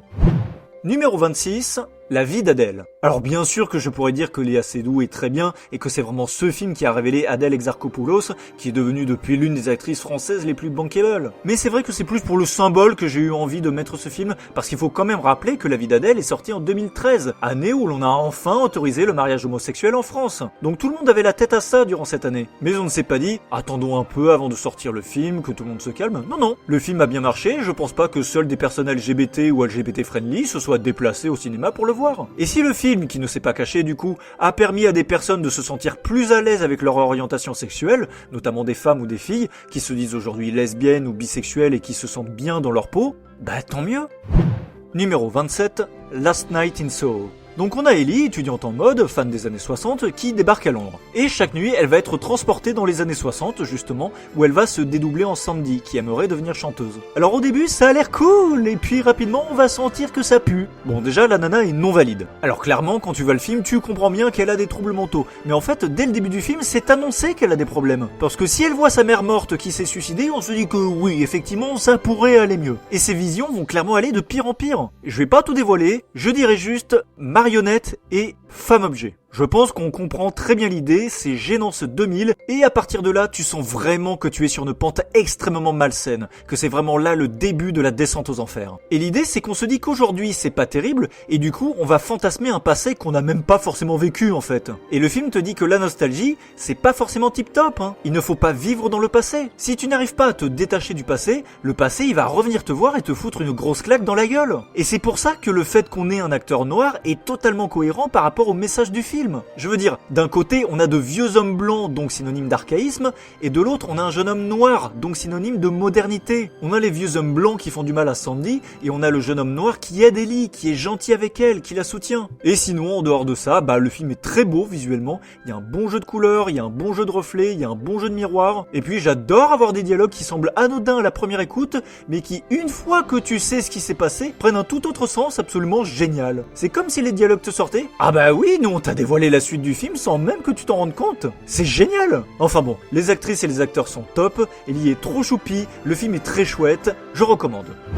Numéro 28, Le Livre de la Jungle. C'est le seul remake Disney que vous verrez dans cette liste. Déjà qu'il n'y en a pas énormément que j'aime, si je dois en plus trouver un film qui correspond aux critères de cette vidéo, on a bien Aladdin ou La Petite Sirène, mais... Alors, Aladdin est un bon film, c'est vrai, mais perso, je trouve qu'il est parsemé de petits défauts par-ci par-là, et c'est ce qui fait que j'arrive pas à rentrer dedans. Et La Petite Sirène, alors l'actrice est très bien, vraiment. Il y en a qui ont fait des polémiques sur sa couleur de peau, alors que déjà c'est une putain de sirène, donc ça n'existe pas. Et puis l'actrice est juste impeccable. D'ailleurs, je disais même avant la sortie du film, tant qu'à faire, puisque vous mettez une héroïne noire, profitez-en pour montrer d'autres ethnies avec ses sœurs. Et c'est ce qu'ils ont fait, donc bravo, vous m'avez entendu. Mais après, le film en lui-même, je l'ai trouvé moyen plus. Par contre, Le Livre de la Jungle, j'ai vraiment aimé. Il propose quelque chose de différent du dessin animé. Déjà, on sent l'aspect livre de la jungle. C'est vraiment une histoire avec son univers, sa mythologie, comme avec les éléphants, créateurs de la jungle. K, qui est démesurément grande. Louis, qui est un gigantopithèque, donc un genre de singe éteint. La loi de la jungle, ou la trêve de l'eau. On a droit à des personnages attachants, et notamment Mowgli, qui est vraiment débrouillard, qui prend des décisions. Il a même un aspect héroïque, notamment dans son affrontement contre Shere Khan. Donc ça fait plaisir à voir. Je trouve également que ça marche bien, la dynamique Balou-Bagheera. Claire Chazal, écoutez, elle a des cheveux blancs. Et on a tout un tas d'autres éléments positifs, comme les mouvements des animaux qui sont reproduits à la perfection, des moments où tu te dis « What the fuck, Disney, vous avez osé faire ça ?»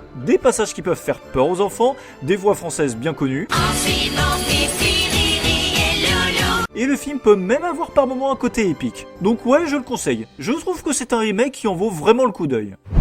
Numéro 29, Les Éternels. Bon, c'est une équipe, mais Cersei est clairement plus mise en avant. C'est pas le personnage le plus intéressant, malgré ses origines asiatiques, mais bon. Alors je vais pas faire un classement, mais mon personnage préféré, je m'attendais pas du tout à ça, c'est Makari. C'est donc une femme de couleur sourde-muette. Si en plus elle avait été lesbienne, alors là ça aurait été le grand chelem. Mais franchement, j'adore tellement ce personnage. Je la trouve trop mignonne, elle est attachante comme tout, elle a toujours le sourire, sa super vitesse est utilisée de façon super intéressante, et son cri de désespoir quand Ikari s'en prend à Druig me brise le cœur à chaque fois. Et mon deuxième personnage préféré, ça non plus je m'y attendais pas, c'est Phastos, le guet noir. Pourquoi ? Parce qu'il a un mari et un fils. Il a une famille. Il a quelqu'un à défendre. En plus, sa tenue a des nuances de violet, donc c'est cool. Bon, je vais pas faire tous les personnages, mais ils sont très bien. Et comme ils symbolisent l'humanité, oui, on a des hommes et des femmes, des blancs et des personnes racisées, des hétéros et des homos, des jeunes et des moins jeunes, des valides et des handicapés. Et c'est parfait, c'est génial. Même Karun nous représente en réalité. C'est l'être humain sans super pouvoir, complètement dépassé par les événements, qui exprime notre voix à travers les différents personnages. Alors évidemment, beaucoup n'aiment pas le film, donc moi j'aime, mais le film est beau, il montre bien le gigantisme, j'adore le thème musical des Éternels, y a pas une blague pas drôle toutes les 30 secondes pour casser le rythme, c'est plutôt sérieux, la naissance de Tiamat montrée à Cersei par Arishem est terrifiante, les personnages se posent des questions, ils ont des dilemmes. En fait, c'est un film Marvel qui fait plus DC que Marvel, c'est le film Marvel qui fait le moins Marvel. Et y a une patte. Numéro 30, Les Nouveaux Mutants. Alors j'adore ce film qui est notamment un film d'horreur. Mais ce film ne fait pas peur. En revanche, les personnages sont confrontés à leur peur. Et je trouve ça infiniment plus intéressant que n'importe quel autre pseudo-film d'horreur avec ses jumpscares à la con. C'est un huis clos, il y a très peu de personnages et ils fonctionnent tous très bien. Ils sont prisonniers de leur passé, ils se font du mal. Dany est attachante, mais j'ai un petit coup de cœur pour Rain que je trouve vraiment trop choupi. Et puis regardez Dany et Rain, oh ils sont trop mignonnes. Mais le personnage d'Iliana, interprété par Anya Taylor-Joy, j'adore cette actrice, est également vraiment super. C'est une petite connasse absolument parfaite. Et en plus, la métaphore des X-Men est géniale. Quel que soit le personnage traité, ça marche à la perfection. Mais ce qu'on a fait autour du personnage d'Iliana, mais ça relève du génie. Je veux pas trop en dire si vous n'avez pas vu le film, mais au vu de son passé, le fait qu'elle soit confrontée à des hommes sans visage défini, qu'elle se réfugie dans son monde imaginaire, et qu'elle ait un ami imaginaire à qui elle parle via sa petite marionnette, c'est du génie. La métaphore est géniale. Numéro 31, Lou, journal infime. Alors je connaissais un peu la BD, j'avais lu quelques pages de manière sporadique quand ça sortait dans le journal de Mickey, et déjà j'étais content de voir une adaptation. Et en fait ce film est carrément un film d'auteur puisqu'il a été réalisé et écrit par l'auteur même de la BD. Et tu sens que le mec maîtrise, connaît et aime son travail. J'étais content de voir le costume de la mère de Lou avec cette frange et ses grosses lunettes. Ça peut paraître simple mais je trouve que le rendu est vraiment super. J'étais content de voir le chat aussi. Je me suis dit putain mais oui c'est vrai qu'il y avait le chat dans la BD. Et le film s'amuse même à le faire apparaître tel qu'il est dans la BD de manière totalement logique en plus. C'est génial. Et en fait c'est ça. Tout le film est génial. Notamment parce que le film ne se refuse rien. S'il a envie que la ville ait un look qui fasse bande dessinée, il le fait. S'il a envie d'insérer de la 3D dans le monde réel, il le fait. S'il a envie de partir dans un délire d'animation, il le fait. S'il a envie de faire une minute de comédie musicale, il le fait. Et j'ai presque envie de dire que le film est à l'image de son générique d'ouverture. Le film commence et te dit « Voilà mon univers. Je vais vous présenter un film plein de bons sentiments, mignon comme tout, très tendre, très doux, très pur, très touchant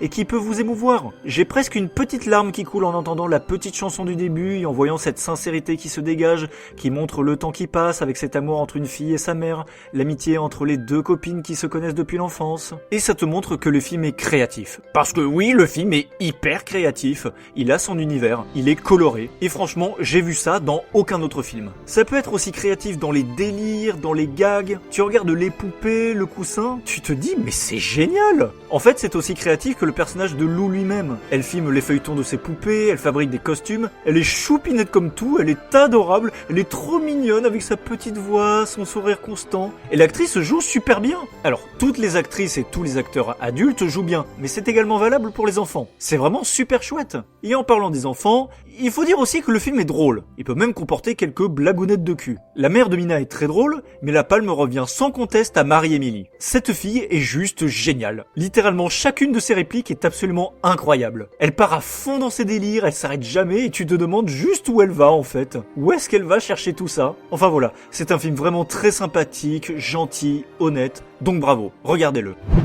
Numéro 32, Lucie. Bon déjà le film fait 1h29 générique inclus. C'est bien aussi de temps en temps d'avoir des films de qualité pas très longs. Et le film pose des questions sur l'humanité. Qui sommes-nous? Qu'est-ce qui fait de nous des êtres humains? Quel est notre but? Et le film est impressionnant sur tout un tas de points. L'action, les effets spéciaux avec une fin complètement dingue. La musique est prenante également. Elle peut vraiment bien accompagner les scènes de tension par exemple. Bon, il y a plein d'éléments qui m'ont marqué dans ce film, comme le fait qu'il m'a bien fait marrer que, comme par hasard, parmi les mules, il n'y ait que le français qui survive. Français que je connais puisqu'on a tourné ensemble. Voilà, ça servait à rien, mais j'avais envie de le caser. Mais plus sérieusement, il y a vraiment deux choses qui m'ont particulièrement chamboulé. En fait, c'est marrant, ce sont deux choses qui n'ont absolument rien à voir l'une avec l'autre, qui m'ont chamboulé mais pas du tout pour les mêmes raisons et qui ne sont pas arrivées au même moment. Parce que je l'ai quand même vu un certain nombre de fois ce film et les premières fois j'ai été marqué par le premier élément et les fois suivantes par le second élément. Et non, je ne ferai pas de blague avec le cinquième élément. Le premier élément ça a été, comme je vous l'ai dit, la fin qui est juste complètement dingue. Quand j'ai vu la planète avec la puissance des effets spéciaux, encore une fois magnifiquement accompagnée par la musique, j'étais juste totalement impressionné. J'étais complètement subjugué. C'était de la pure admiration devant ce visuel. Et le second élément, c'est la scène où Lucie parle à sa mère au téléphone. Elle se souvient de tout, elle sent qu'elle est en train de changer, elle sait qu'elle va bientôt mourir, et elle dit simplement à sa mère qu'elle l'aime, elle la remercie pour toutes les caresses qu'elle lui a données. Ouh, ça m'a bouleversé mais d'une force. Quand je vois cette scène, je suis ému mais à un point. Enfin voilà, film que je recommande. Numéro 33, Megan. Bon bah là on a carrément un trio féminin, on a Gemma qui s'occupe de sa nièce et qui crée Megan pour s'occuper d'elle. Alors le film correspond à plusieurs genres, science-fiction bien évidemment, mais il y a aussi un côté horreur. Et si vous me connaissez, vous savez que les films d'horreur c'est pas ma came. Un vrai film d'horreur c'est un film à ambiance, et pas un film avec des jumpscares insupportables toutes les 2 minutes qui me font même pas peur. Donc si j'aime un film d'horreur, c'est qu'il est vraiment bien. En fait Durandal m'avait bien donné envie de voir le film, mais même à l'époque quand je voyais la bande-annonce de Megan au cinéma, le film m'intriguait, il me captait. Je sentais qu'il dégageait quelque chose de particulier particulier, il avait quelque chose de spécial. Et effectivement, le film est génial. Il évoque bien les thématiques de l'IA, et pas que d'ailleurs, que ce soit la théorie de l'attachement dans le premier, ou l'utilisation d'un exosquelette pour les métiers pénibles et répétitifs dans le second. Il peut être assez dérangeant, il peut être aussi un peu envoûtant par moments, et le coup des représentations est incroyable, parce que tu penses que le personnage de Megan va rater, et au contraire, elle va te retourner la situation d'une manière bluffante. C'est magnifique! C'est magnifique! Et le film est aussi décrit comme une comédie horrifique. Et c'est vrai que pour l'aspect comédie, le personnage de Megan a le chic de sortir la petite phrase bien placée au bon moment. Et dans Megan 2.0, le personnage de Megan en a plus rien à foutre puisque, sans spoiler si vous n'avez pas vu le premier film, elle a eu quelques anicroches avec Gemma. Du coup là, elle ne fait plus semblant, elle n'y va pas par quatre chemins, elle se permet d'être plus cynique, elle ne cherche pas à parler de manière respectueuse à Gemma. Bref, c'est vraiment très cool, je vous encourage vivement à regarder le premier film, ainsi que sa suite qui est tout à fait honorable et respectueuse du premier volet, avec notamment une Amelia qui peut être assez effrayante. Numéro 34, Madame Web. Non, je ne troll pas, j'ai vraiment aimé le film. Et je l'ai même aimé en 2 fois. La première fois, je l'ai vu au ciné avec mon meilleur pote. J'avais aimé le film, et je me disais que c'était intéressant parce que j'avais déjà vu des films où tu te dis « Tiens, je sens qu'il manque 1 ou 2 grosses scènes coupées pour que le tout soit vraiment cohérent. » Alors que là, j'avais l'impression qu'il manquait de petites scènes coupées mais disséminées à droite à gauche. Et finalement, quand j'ai revu le film tranquillou chez moi, comme je savais déjà ce qui allait arriver, j'ai encore plus apprécié le film. Tout passait beaucoup mieux. Ça faisait moins brouillon et incohérent. Tout était devenu logique. Par exemple, il y a des gens qui ont trouvé Cassandra vraiment awkward. Sauf que c'est voulu en réalité, et la scène du Fortune Cookie le dit très clairement. Et c'est comme ça tout le temps. On a droit à tel truc, mais comme avant on a dit ça, ça marche. On montre ça, puis plus tard il se passe ça, donc ça marche. Et le film est rempli de bonnes idées. J'aime beaucoup notamment tout ce travail autour du verre brisé, du grillage ou des rideaux par exemple, qui évoquent des toiles d'araignée. On a des plans débulés aussi, qui marchent très bien, et puisqu'on a affaire à des araignées, entre guillemets, on a pas mal de plans de caméra super intéressants qui filment les personnages sur les côtés ou à l'envers. Le coup de la voiture, c'est également une bonne idée, puisqu'on se dit que pour se rendre au resto, Cassie va prendre la voiture plutôt que d'y aller à pied, donc elle va arriver plus vite et c'est comme ça qu'elle va sauver les filles. Et non, c'est original. Tout comme les visions de Cassie. Avec mon meilleur pote, on a vu, lol, que les visions de Cassie apparaissaient à chaque fois que c'était lié à la mort. Et donc, avec la scène du ballon qui explose, qui meurt en quelque sorte, ça devient très poétique du coup. Sinon, on peut quand même dire que les thèmes du film marchent bien. On a notamment droit au thème de la famille, de la parentalité et plus particulièrement de la maternité. Les 4 personnages féminins ont tous un problème avec leur famille, leurs parents, leur mère. Même Cassandra va finalement devenir la mère de ces 3 gamines. On sent que Julia éprouve vraiment de l'affection pour elle, et avec ses regards et ses silences, on a vraiment l'impression qu'elle se retient de l'appeler maman. Surtout vu ce qu'elle endure, la pauvre. Et face à ça, on a droit de la masculinité toxique. On a littéralement un homme qui empoisonne. Le mec, il s'en bat les couilles. Il veut tuer des gamines, des femmes de son âge, juste parce que c'est un putain d'égoïste de merde. D'ailleurs, on est tout de suite en empathie avec la mère de Cassandra, puisqu'elle est enceinte jusqu'au cou et va se prendre une balle. Donc oui, on peut décréter que le mec est un gros connard. D'ailleurs, le personnage lui-même, ou le film carrément, peut parfois être très violent. Quand on imagine que le gars est capable de briser la nuque d'une gamine innocente avec une violence inouïe sans aucun remords, c'est vraiment choquant. Et dans ce final littéralement explosif, comment Cassandra devient non valide, comment elle perd la vue, je vous avoue que j'ai serré les dents. Moi, dès que ça touche les yeux, je suis pas à l'aise. Et donc, parlant de ça, évoquons ce que je n'ai toujours pas dit. Alors, je savais qu'il y avait 2 Madame Web, la vieille Cassandra Webb et la jeune Julia Carpenter, qui est une Spider-Woman. Donc beaucoup se disaient, avant que le film sorte, que la Cassandra du film serait un mix des deux, quelque chose d'assez classique en somme. L'apparence de la jeune, mais avec les pouvoirs de la vieille. La vieille! Mais ça va finalement plus loin que ça. Déjà, quand Cassandra a perdu la vue, ça a fait tilt dans mon cerveau et je me suis dit, oui, c'est vrai que Madame Webb est aveugle de base. Quand je l'ai vue dans son fauteuil roulant, désormais paraplégique, je me suis dit pareil. Et puis Julia Carpenter. C'est bizarre, mais on a justement une fille qui s'appelle Julia dans le film. Ah bah oui! Julia Cornwall deviendra Julia Carpenter plus tard. C'est elle qui héritera des pouvoirs de Madame Webb. Ah, mais c'est pour ça qu'elle semblait plus proche de Cassandra que les 2 autres. Malinx le lynx. Et puis les 2 autres filles, Anya Corazon et Mattie Franklin, n'ont pas été inventées pour le film. Ce sont 2 autres Spider-Women qui existent véritablement dans les comics.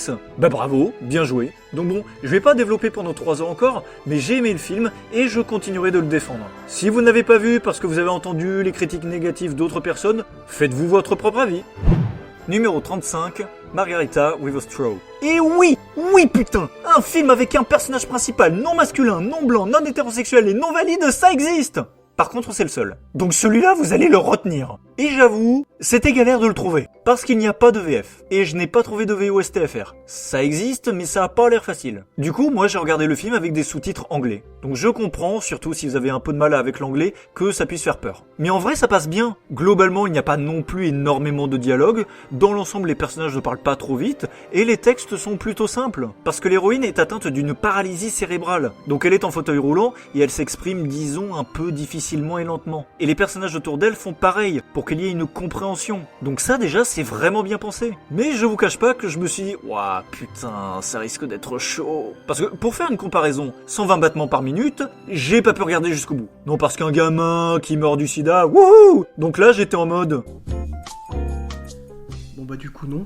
Donc une ado atteinte de paralysie cérébrale, t'as pas envie de te rouler en boule sous ton lit pendant une semaine. Eh ben putain, je peux vous assurer que le film passe super bien. Déjà, comme je vous l'ai dit, même si les personnages parlent anglais et que tu suis le film avec des sous-titres anglais, tu arrives à comprendre. Et même si tu ne comprends pas chaque dialogue, tu comprends ce qui se passe. Je me suis maté ça un soir et je me suis pas du tout senti fatigué par les sous-titres. Mais pour le film en lui-même, il a fait ce choix très intelligent d'être touchant mais sans jamais tomber dans le pathos. L'héroïne est attachante et je me suis surpris à sourire plusieurs fois car elle peut avoir des réactions ou des mimiques absolument adorables. Et surtout, bah tu suis une personne normale en fait. C'est une jeune indienne bisexuelle en situation de handicap, mais comme quelqu'un d'ordinaire, elle se pose des questions sur l'amour, elle peut regarder du porno, elle fait des études. C'est un film humain avec un personnage humain. Elle n'est pas parfaite, elle peut faire des erreurs, elle a des failles, des peurs. Et en fait, ces particularités, si j'ose dire, n'interviennent qu'au second plan. Est-ce que je dois sortir avec quelqu'un comme moi car on se comprend facilement? Est-ce que sortir avec quelqu'un comme les autres fera de moi quelqu'un comme les autres? L'Inde, c'est pas non plus le pays le plus gay-friendly qui existe. Du coup, est-ce qu'il vaut mieux que je sorte avec une personne du même sexe pour être en accord avec mes sentiments? Ou est-ce que je dois sortir avec une personne du sexe opposé pour les apparences et ne pas avoir de problème avec ma famille? Enfin bref, c'est un chouette film. Numéro 36, Mauvaises herbes. Alors, on a donc Wael et Monique qui survivent de petites arnaques jusqu'au jour où ils tombent sur Victor, une connaissance de Monique. Et du coup, il est embêté, donc il leur dit « Bon, je veux bien ne pas porter plainte, par contre, il faut que vous me rendiez un service. » Et c'est comme ça que Wael va commencer à être éducateur auprès de collégiens qui ont des problèmes. Et Wael, qui est très malin, très débrouillard, va réussir à les comprendre et à les faire se sentir mieux, parce que lui-même a été confronté à ces problèmes durant son enfance. Voilà, c'est simple, et c'est mon film préféré de 2018. Et j'ai pas grand chose à dire en fait. C'est une comédie dramatique. Et c'est drôle quand il faut l'être, et c'est touchant quand il faut l'être. C'est pas impossible que vous sentiez une petite larme couler. C'est vraiment un film que je recommande avant tout à toutes les personnes qui sont au contact d'enfants, les éducateurs, les profs, mais même les parents finalement. Et n'oubliez pas, un enfant qui cause des problèmes, c'est un enfant qui a des problèmes. Matez ce film sans crainte. Il y a de bonnes répliques, des passages émouvants, les personnages sont vraiment attachants, et les acteurs et les actrices, que ce soit les adultes ou les jeunes, sont tout simplement parfaits. Ah, et si vous voulez voir Ingrid Donadieu, la voix de Wonder Woman par exemple, allez-y.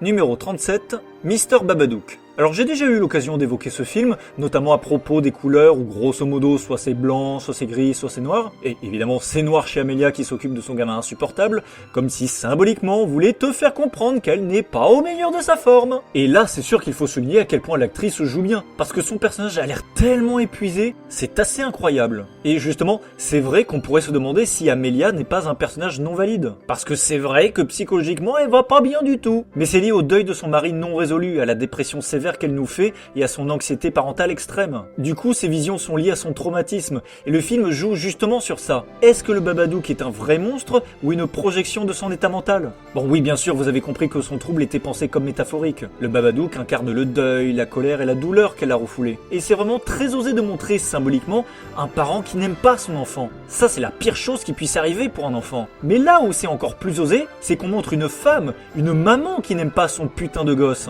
Parce que dans le formidable monde sexiste dans lequel nous vivons, encore un papa qui fait du mal à ses enfants, bon, pourquoi pas, ce n'est qu'un homme après tout. Par contre, une maman, non, impossible. Une maman est forcément gentille, douce, aimante. Mon cul sur la commode. Donc très bien joué. Et avec tout ce que j'ai évoqué, vous avez compris pourquoi j'aime ce film. C'est un vrai film d'horreur, un film à ambiance, un film intelligent qui raconte quelque chose qui n'est pas manichéen et tant qu'à faire avec de bonnes performances. Donc que demander de plus?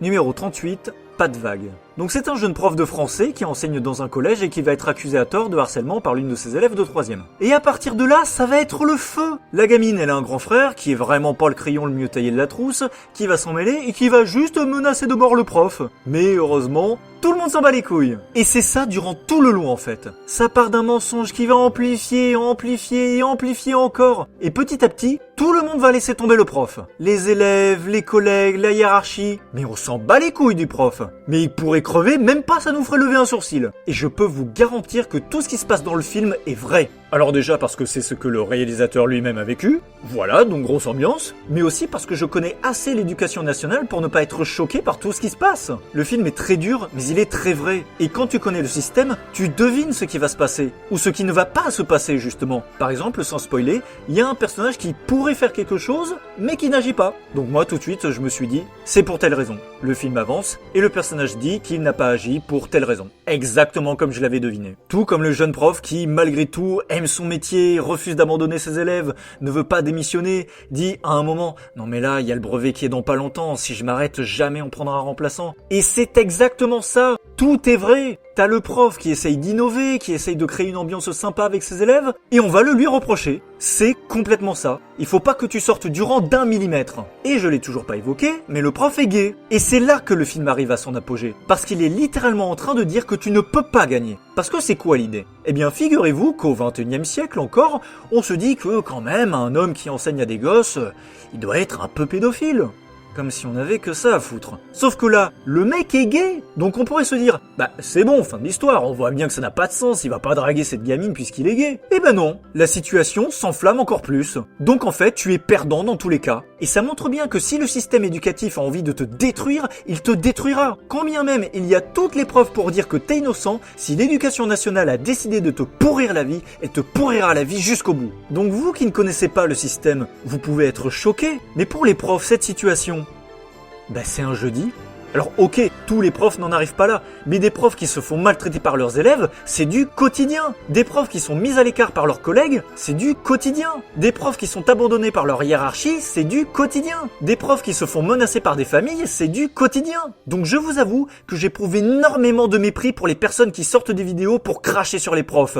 Dire que l'école c'est nul, que les profs sont chiants, que ce sont des fainéants, qui sont toujours en vacances, que toi t'es un glandeur, que t'écoutes pas le cours, que t'adores faire chier tes profs, que t'encourages les élèves à foutre le bordel en classe, que si les cours sont pas intéressants, c'est à cause des profs. Juste, allez mourir en fait, parce que vous êtes juste des sacs à merde. Je peux même pas vous dire, ok, puisqu'apparemment c'est si facile que ça, devenez prof pendant une semaine, parce qu'en fait je sais qu'au bout d'une journée vous aurez déjà abandonné. Donc fermez vos gueules. Numéro 39, Police. Alors là, j'ai hésité à le mettre. Non pas parce que je n'aime pas le film, au contraire je l'adore, mais parce que je ne sais pas qui est le personnage principal. Autant dans Intouchable, les deux personnages sont pour moi aussi importants l'un que l'autre, autant dans Police, c'est plutôt que... je ne sais pas. Voilà, donc ça c'est le casting principal. Du coup on fait quoi ? Alors vous pourriez me rétorquer que c'est Joe Star. Après tout, c'est lui qui est sur l'affiche. Mais en même temps, il y en a d'autres des affiches. Et justement, quand je lance mon Blu-ray, la première personne qui apparaît sur le menu, c'est Naïdra Ayadi. Mais on peut aussi dire que Karine Viard est la première créditée. Mais en même temps, c'est Carole Rocher qui ouvre le film, suivi juste après de Nicolas Duvauchel, vu qu'il joue un binôme dans le film. Mais si on va par là, c'est Marina Foïs qui clôt le film. En même temps, Frédéric Pierrot est le chef de l'équipe et il est super important. Bref, vous avez compris la galère. En fin de compte, quelque part, on peut dire que c'est le groupe le personnage principal. Mais c'est pas comme dans Les Éternels où Cersei était clairement plus mise en avant. Donc de fait, on a des hommes, des femmes, des personnes blanches, des personnes racisées et même une lesbienne avec le personnage d'Emmanuel Berco. Et ce film a pas vraiment de fil rouge au sein de l'histoire liée directement aux enfants. Il y a des fils rouges liés aux personnages, aux relations qu'ils entretiennent entre eux. Et c'est donc un film extrêmement fort, extrêmement puissant qui montre beaucoup de situations terribles que vivent des enfants. Et de fait, c'est un film qui fout les boules. Il est très dur, mais on peut aussi avoir des passages vraiment drôles où tu te chopes un fou rire avec les personnages. Parce qu'en fait, c'est connu, c'est dans les métiers les plus difficiles que tu te marres le plus. Et c'est normal, tu en as besoin, tu évacues. Enfin bon, allez mater ce superbe film qui risque de vous faire chialer si vous ne l'avez pas encore vu.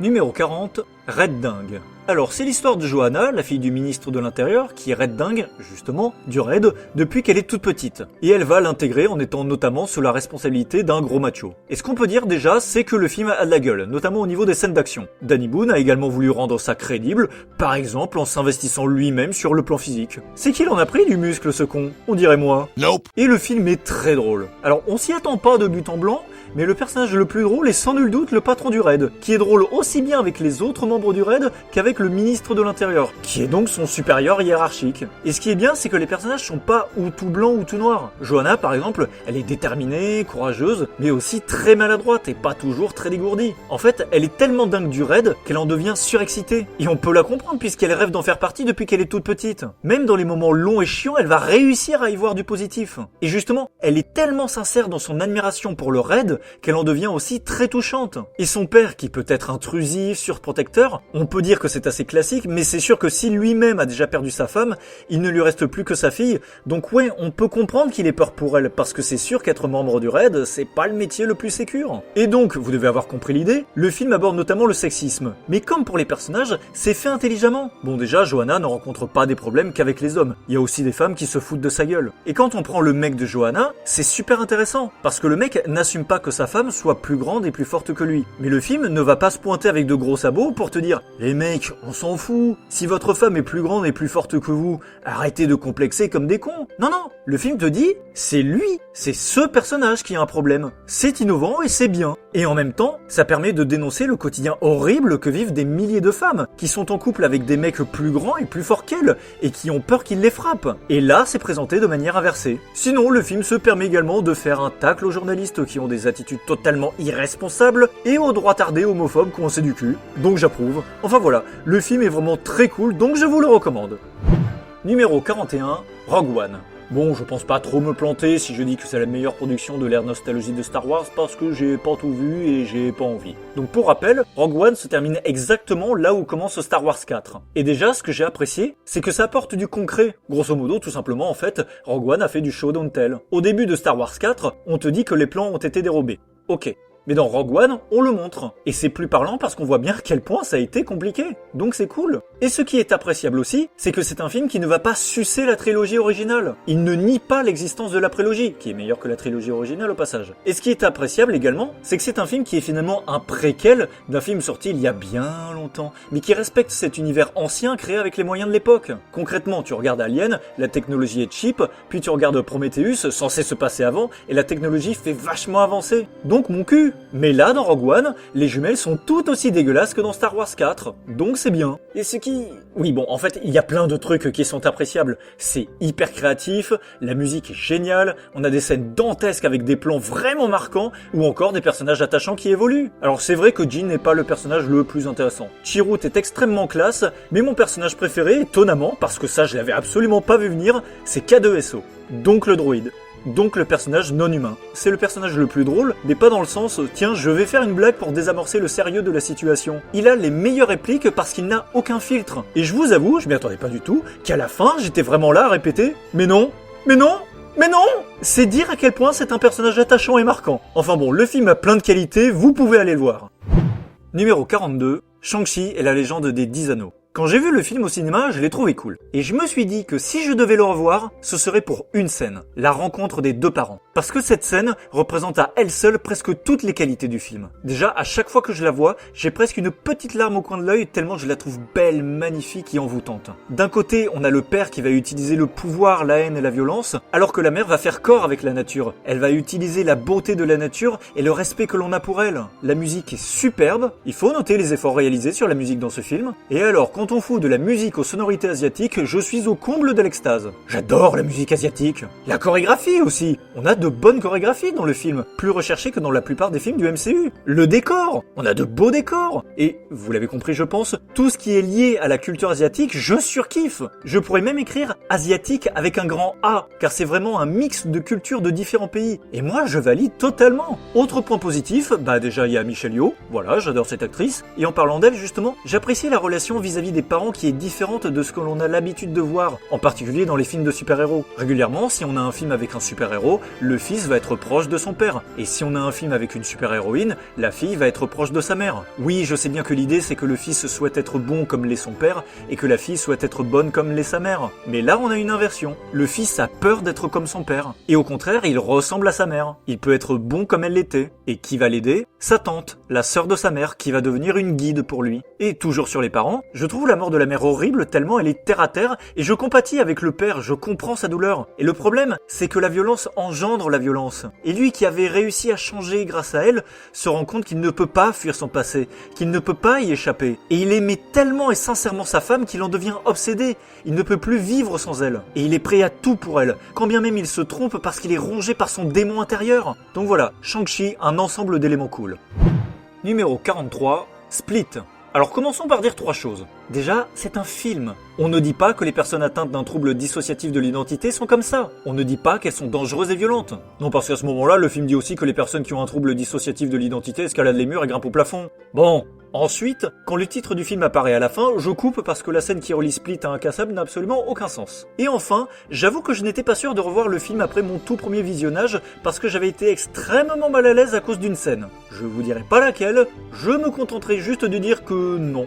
Non, on ne fait pas de mal aux enfants, c'est pas trop possible ça. Mais finalement, ce film, je l'ai vu un paquet de fois et je pense que ça m'aide finalement. La scène en question est très malaisante, justement parce qu'elle est très réaliste. Et donc, je pense peut-être pas pouvoir dire que je m'identifie en Casey, mais j'éprouve une très grande admiration pour elle. Perso, je me suis jamais montré agressif, j'ai jamais fait exprès d'avoir des heures de colle, surtout que j'en ai jamais eu en fait. Mais je la comprends, un enfant qui cause des problèmes est un enfant qui a des problèmes, rappelons-le. Et le fait qu'elle soit mise à l'écart, qu'elle s'isole et qu'elle se fasse du mal, ça je l'ai vécu, donc je la comprends. Et Casey est un personnage extrêmement fort, parce que c'est une victime qui arrive à s'en sortir. Et elle fait même mieux que ça. Et c'est symbolisé par ses vêtements, ou son absence de vêtements. C'est finalement Kevin qui va l'aider. C'est lui qui va la déshabiller petit à petit. C'est lui qui, progressivement, va la faire se mettre à nu. Et c'est là que les deux vont se comprendre. C'est là qu'ils vont voir que tous deux ont vécu des traumatismes infantiles. Ce qui sauve Casey, c'est Kevin. Ce qui sauve Casey, c'est que ça recommence. Lors de la toute première scène où elle voit Kevin, elle sait que ça va recommencer. Elle devine ce qui va se passer, ce que Kevin va lui faire, symboliquement. Et lors de sa toute dernière scène, elle est sauvée de son oncle. Parce qu'elle va agir. Casey n'était pas une simple victime. C'était une victime qui arrivait à s'en sortir. Et maintenant, c'est une victime qui ne se laisse plus faire. Et ça, franchement, c'est génial.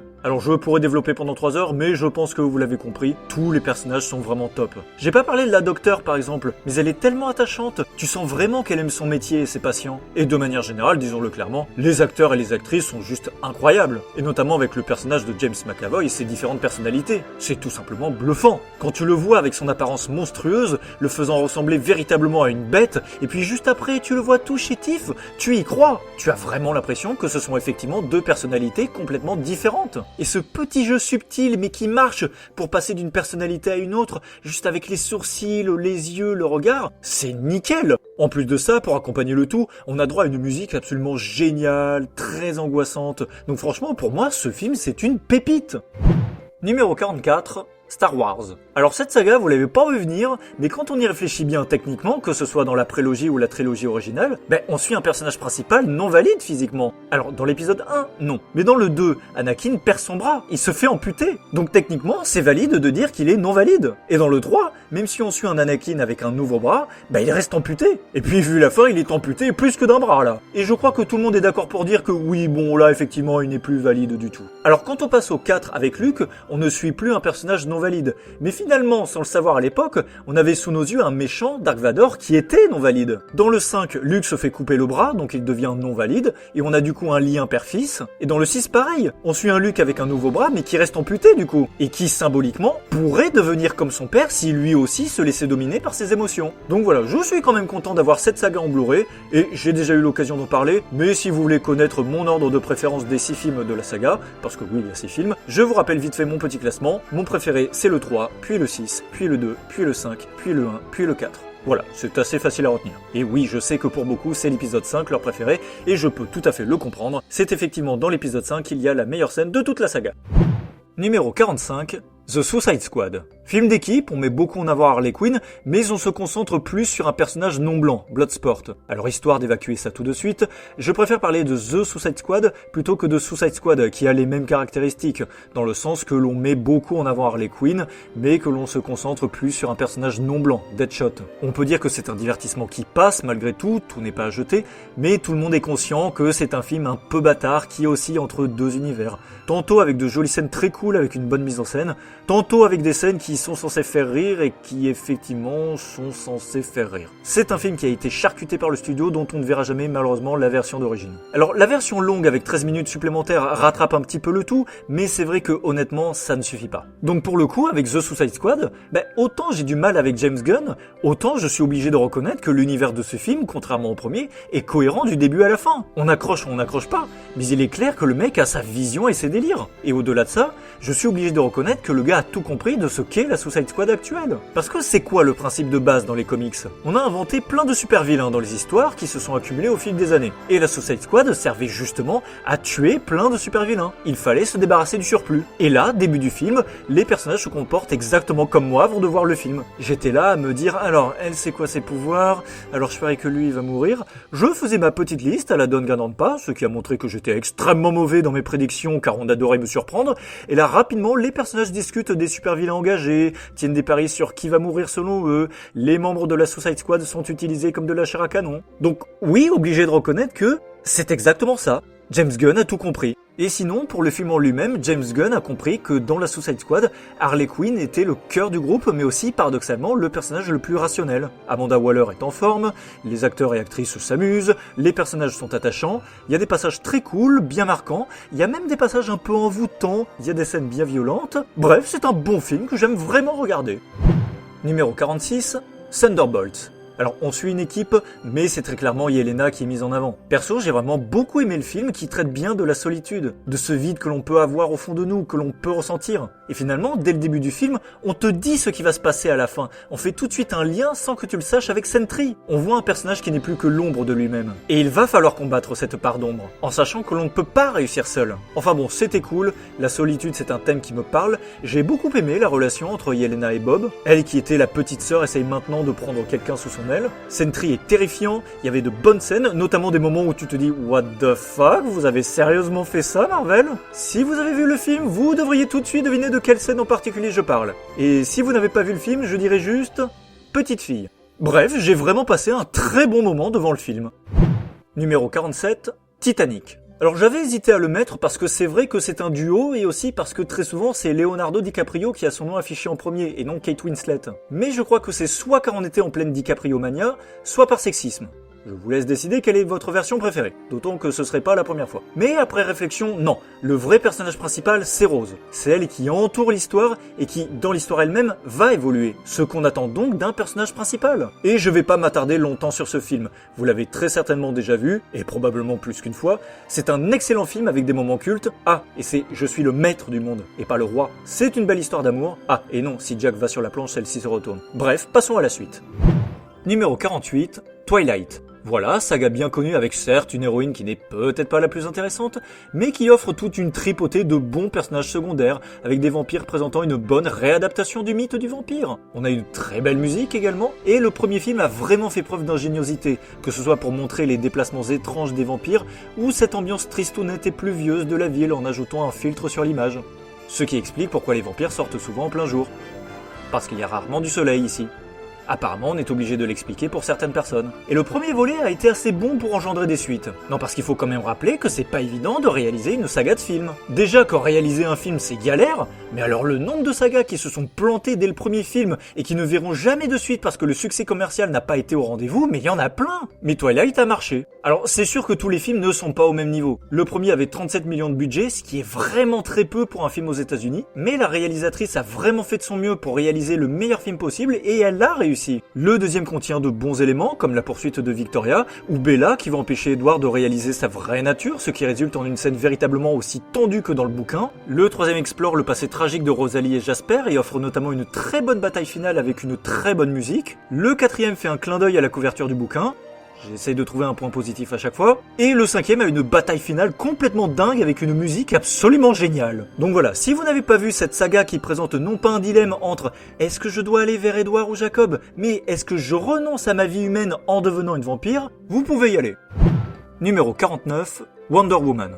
Voilà, grand classique, avec une Wonder Woman bien brutale, avec un bon thème musical. On a droit à des scènes iconiques, de jolis plans et même à de bonnes trouvailles avec l'histoire racontée qui prend des formes de peinture. Le contraste entre l'île des Amazones et le monde des humains marche bien, tant au niveau visuel, parce qu'on commence avec cet aspect île paradisiaque pour arriver à la grisaille de Londres, tant au niveau civilisationnel, j'ai envie de dire. On a une île peuplée uniquement de femmes qui sont toutes absolument badass, puis Diana arrive dans un monde d'hommes où elle est confrontée au sexisme, alors que la meuf est littéralement plus forte que tous ces sales cons réunis. Et pour rappel, ces mecs-là sont les gentils. Mais bon, sans ça, le film se déroule durant la Première Guerre mondiale, ce qui permet de rappeler les horreurs vécues durant cette période sombre. Mais bon, le film n'est pas non plus dark pour autant. Il y a un peu d'humour qui passe plutôt bien. Et je dirais même qu'on sent que ça vient d'une femme. Clairement, la première fois que j'ai vu le film, je me suis dit « Ah, si le film avait été réalisé par un homme, on n'aurait pas eu cette blague. Pas formulée comme ça. » D'ailleurs, en parlant de la première fois que j'ai vu le film, j'étais vraiment impressionné par les chorégraphies. Elles sont bien menées, assez dingues. On voit que les femmes sont vraiment des guerrières surentraînées. Mais il y a même des petits trucs comme le moment où Diana escalade la tour à main nue. Je suis aussi admiratif que mal à l'aise puisque Diana casse la pierre avec ses doigts. J'ai mal.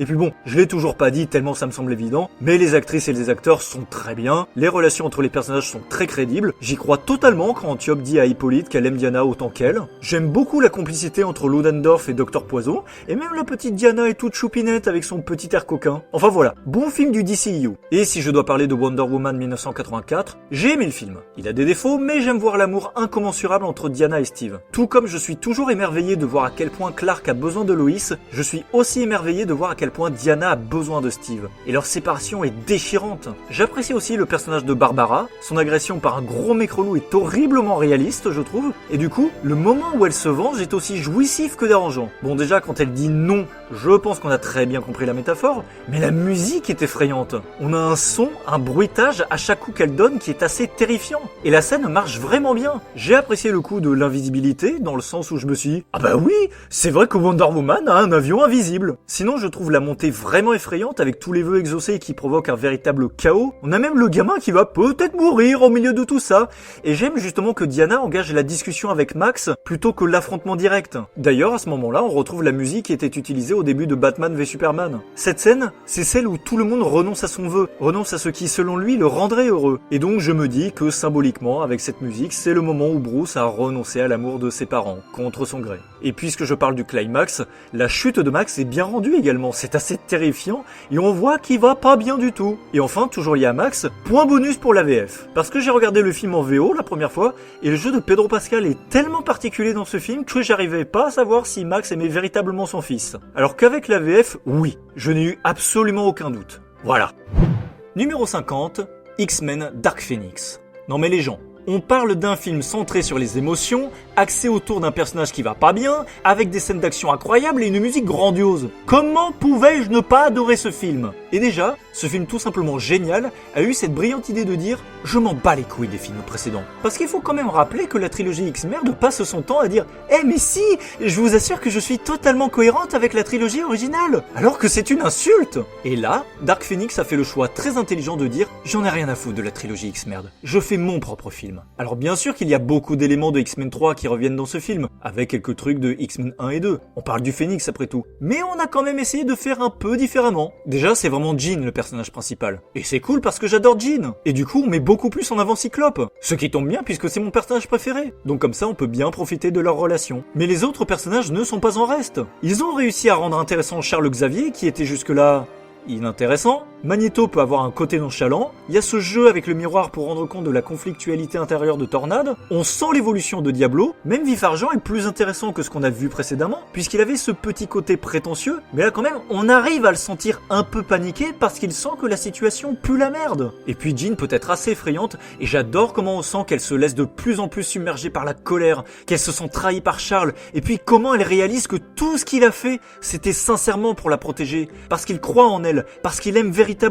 Oh là là, cette scène est d'une force, elle est bouleversante je trouve. En plus, elle fait écho à la scène du début qui me fait chialer à chaque fois, où Charles dit à Jean qu'il ne peut pas la réparer parce qu'elle n'est pas cassée. La force que peut avoir ce genre de phrase sur un enfant, c'est magnifique. Et puis, sans parler du fait que la scène où Jean réalise qu'elle est en train de se perdre, intervient juste après le moment où Jean force Charles à venir jusqu'à elle en le faisant marcher dans les escaliers. Je vous avoue, je suis pas bien devant cette scène. Je serre les dents. On a également droit à une utilisation des pouvoirs intéressantes et à des scènes d'action absolument dantesques. Non, parce que vous préférez qu'on parle de quelle scène d'action ? La bataille sur la route ? Le combat dans le train ? La scène finale où Jean est terrifiante et élimine ses ennemis rien qu'en levant la main? Le duel entre Jean et Magneto pour savoir qui des deux contrôlera l'hélicoptère et que tu vois que Jean s'amuse alors que Magneto en chie sa race? Le sauvetage dans l'espace? Et si en plus dans tout ça, le film te propose une musique absolument incroyable, mais alors là c'est le jackpot! C'est donc pour ça que la bataille devant l'ancienne maison de Jean est sans conteste la meilleure scène d'action du film, et même la meilleure scène du film tout court. Quand j'entends des gens clamer que Dark Phoenix est un mauvais film,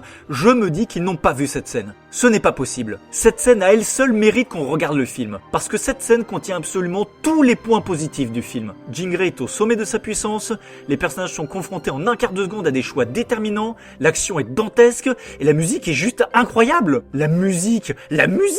Mais parlons-en de cette musique! Si des gens disent que Dark Phoenix est un mauvais film, je suis désolé, mais c'est qu'ils sont sourds. La meilleure putain de scène du film contient la meilleure putain de musique du film. Juste, écoutez-la! Elle s'appelle Frame Shift, de 5 minutes 32 à 5 minutes 52, tu sens déjà que ça va partir, de 5 minutes 52 à 5 minutes 56, t'as les organes génitaux qui se serrent, et puis de 5 minutes 56 à 6 minutes 24, mais alors là, t'as un orgasme en continu, mais c'est génial! Ce moment-là me fout des frissons à chaque fois. Et en plus, on arrive à te faire comprendre visuellement de différentes manières que la situation est gravissime. Par exemple, j'ai toujours eu du mal avec Vif Argent. J'ai toujours trouvé que ce personnage n'avait aucun sens. Parce que le mec est tellement rapide que ça en devient absurde. Il est beaucoup trop puissant. Il devrait pouvoir éclater la gueule à n'importe qui. Mais là, il intervient et tu vois que même Jean est capable de le contrer. En quelques secondes, on te fait comprendre la dangerosité monstrueuse et la puissance démesurée du Phénix, parce que même Vif Argent est surpris de ce qui lui arrive et s'en prend plein la gueule. C'est génial! Non, franchement, ce film est bourré de points positifs tous plus excellents les uns que les autres, et avec tout ça,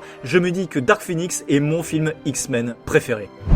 Et enfin, je vais citer pas mal de mentions honorables parce que j'avoue que ça a été galère de me limiter à 50 films, donc il a fallu que je fasse des choix. Mais bon, si je peux au moins évoquer d'autres films, c'est cool. Barbac, est-ce que ce film est contre les véganes? Bien sûr que non. Il y a évidemment des blagues sur les véganes, extrémistes, mais ce sont surtout les carnistes qui en prennent plein la gueule. Entre le couple de gros beaufs droitardés insupportables et les deux héros qui deviennent des cannibales psychopathes qui vont beaucoup trop loin, qui tuent des innocents de manière totalement décontractée, oui, je pense qu'on a compris. Le film est dérangé et dérangeant, il y a des trucs glauques, des scènes dégueulasses, mais il peut être bien marrant. Barbie, film intéressant aussi bien pour ce qu'il est que pour ce qu'il a donné, puisque la poupée Barbie est en effet un modèle d'ouverture, principalement aux petites filles, avec les milliards de métiers qu'elle est capable de faire, et en même temps un modèle de complexe, principalement aux petites filles, avec sa plastique impossible. Et suite au film, il y a eu pas mal de séparations de couples. Il y a des femmes et des hommes qui se sont rendus compte, grâce au film, que finalement ils n'avaient rien en commun, que leur couple ne marchait pas, et qui se sont donc quittés d'un commun accord. Et ça a permis aussi à des femmes de se rendre compte que leur mec était tout simplement un gros connard. Donc franchement, moi tu me présentes un film qui permet à des femmes de sortir d'une relation toxique, je dis oui.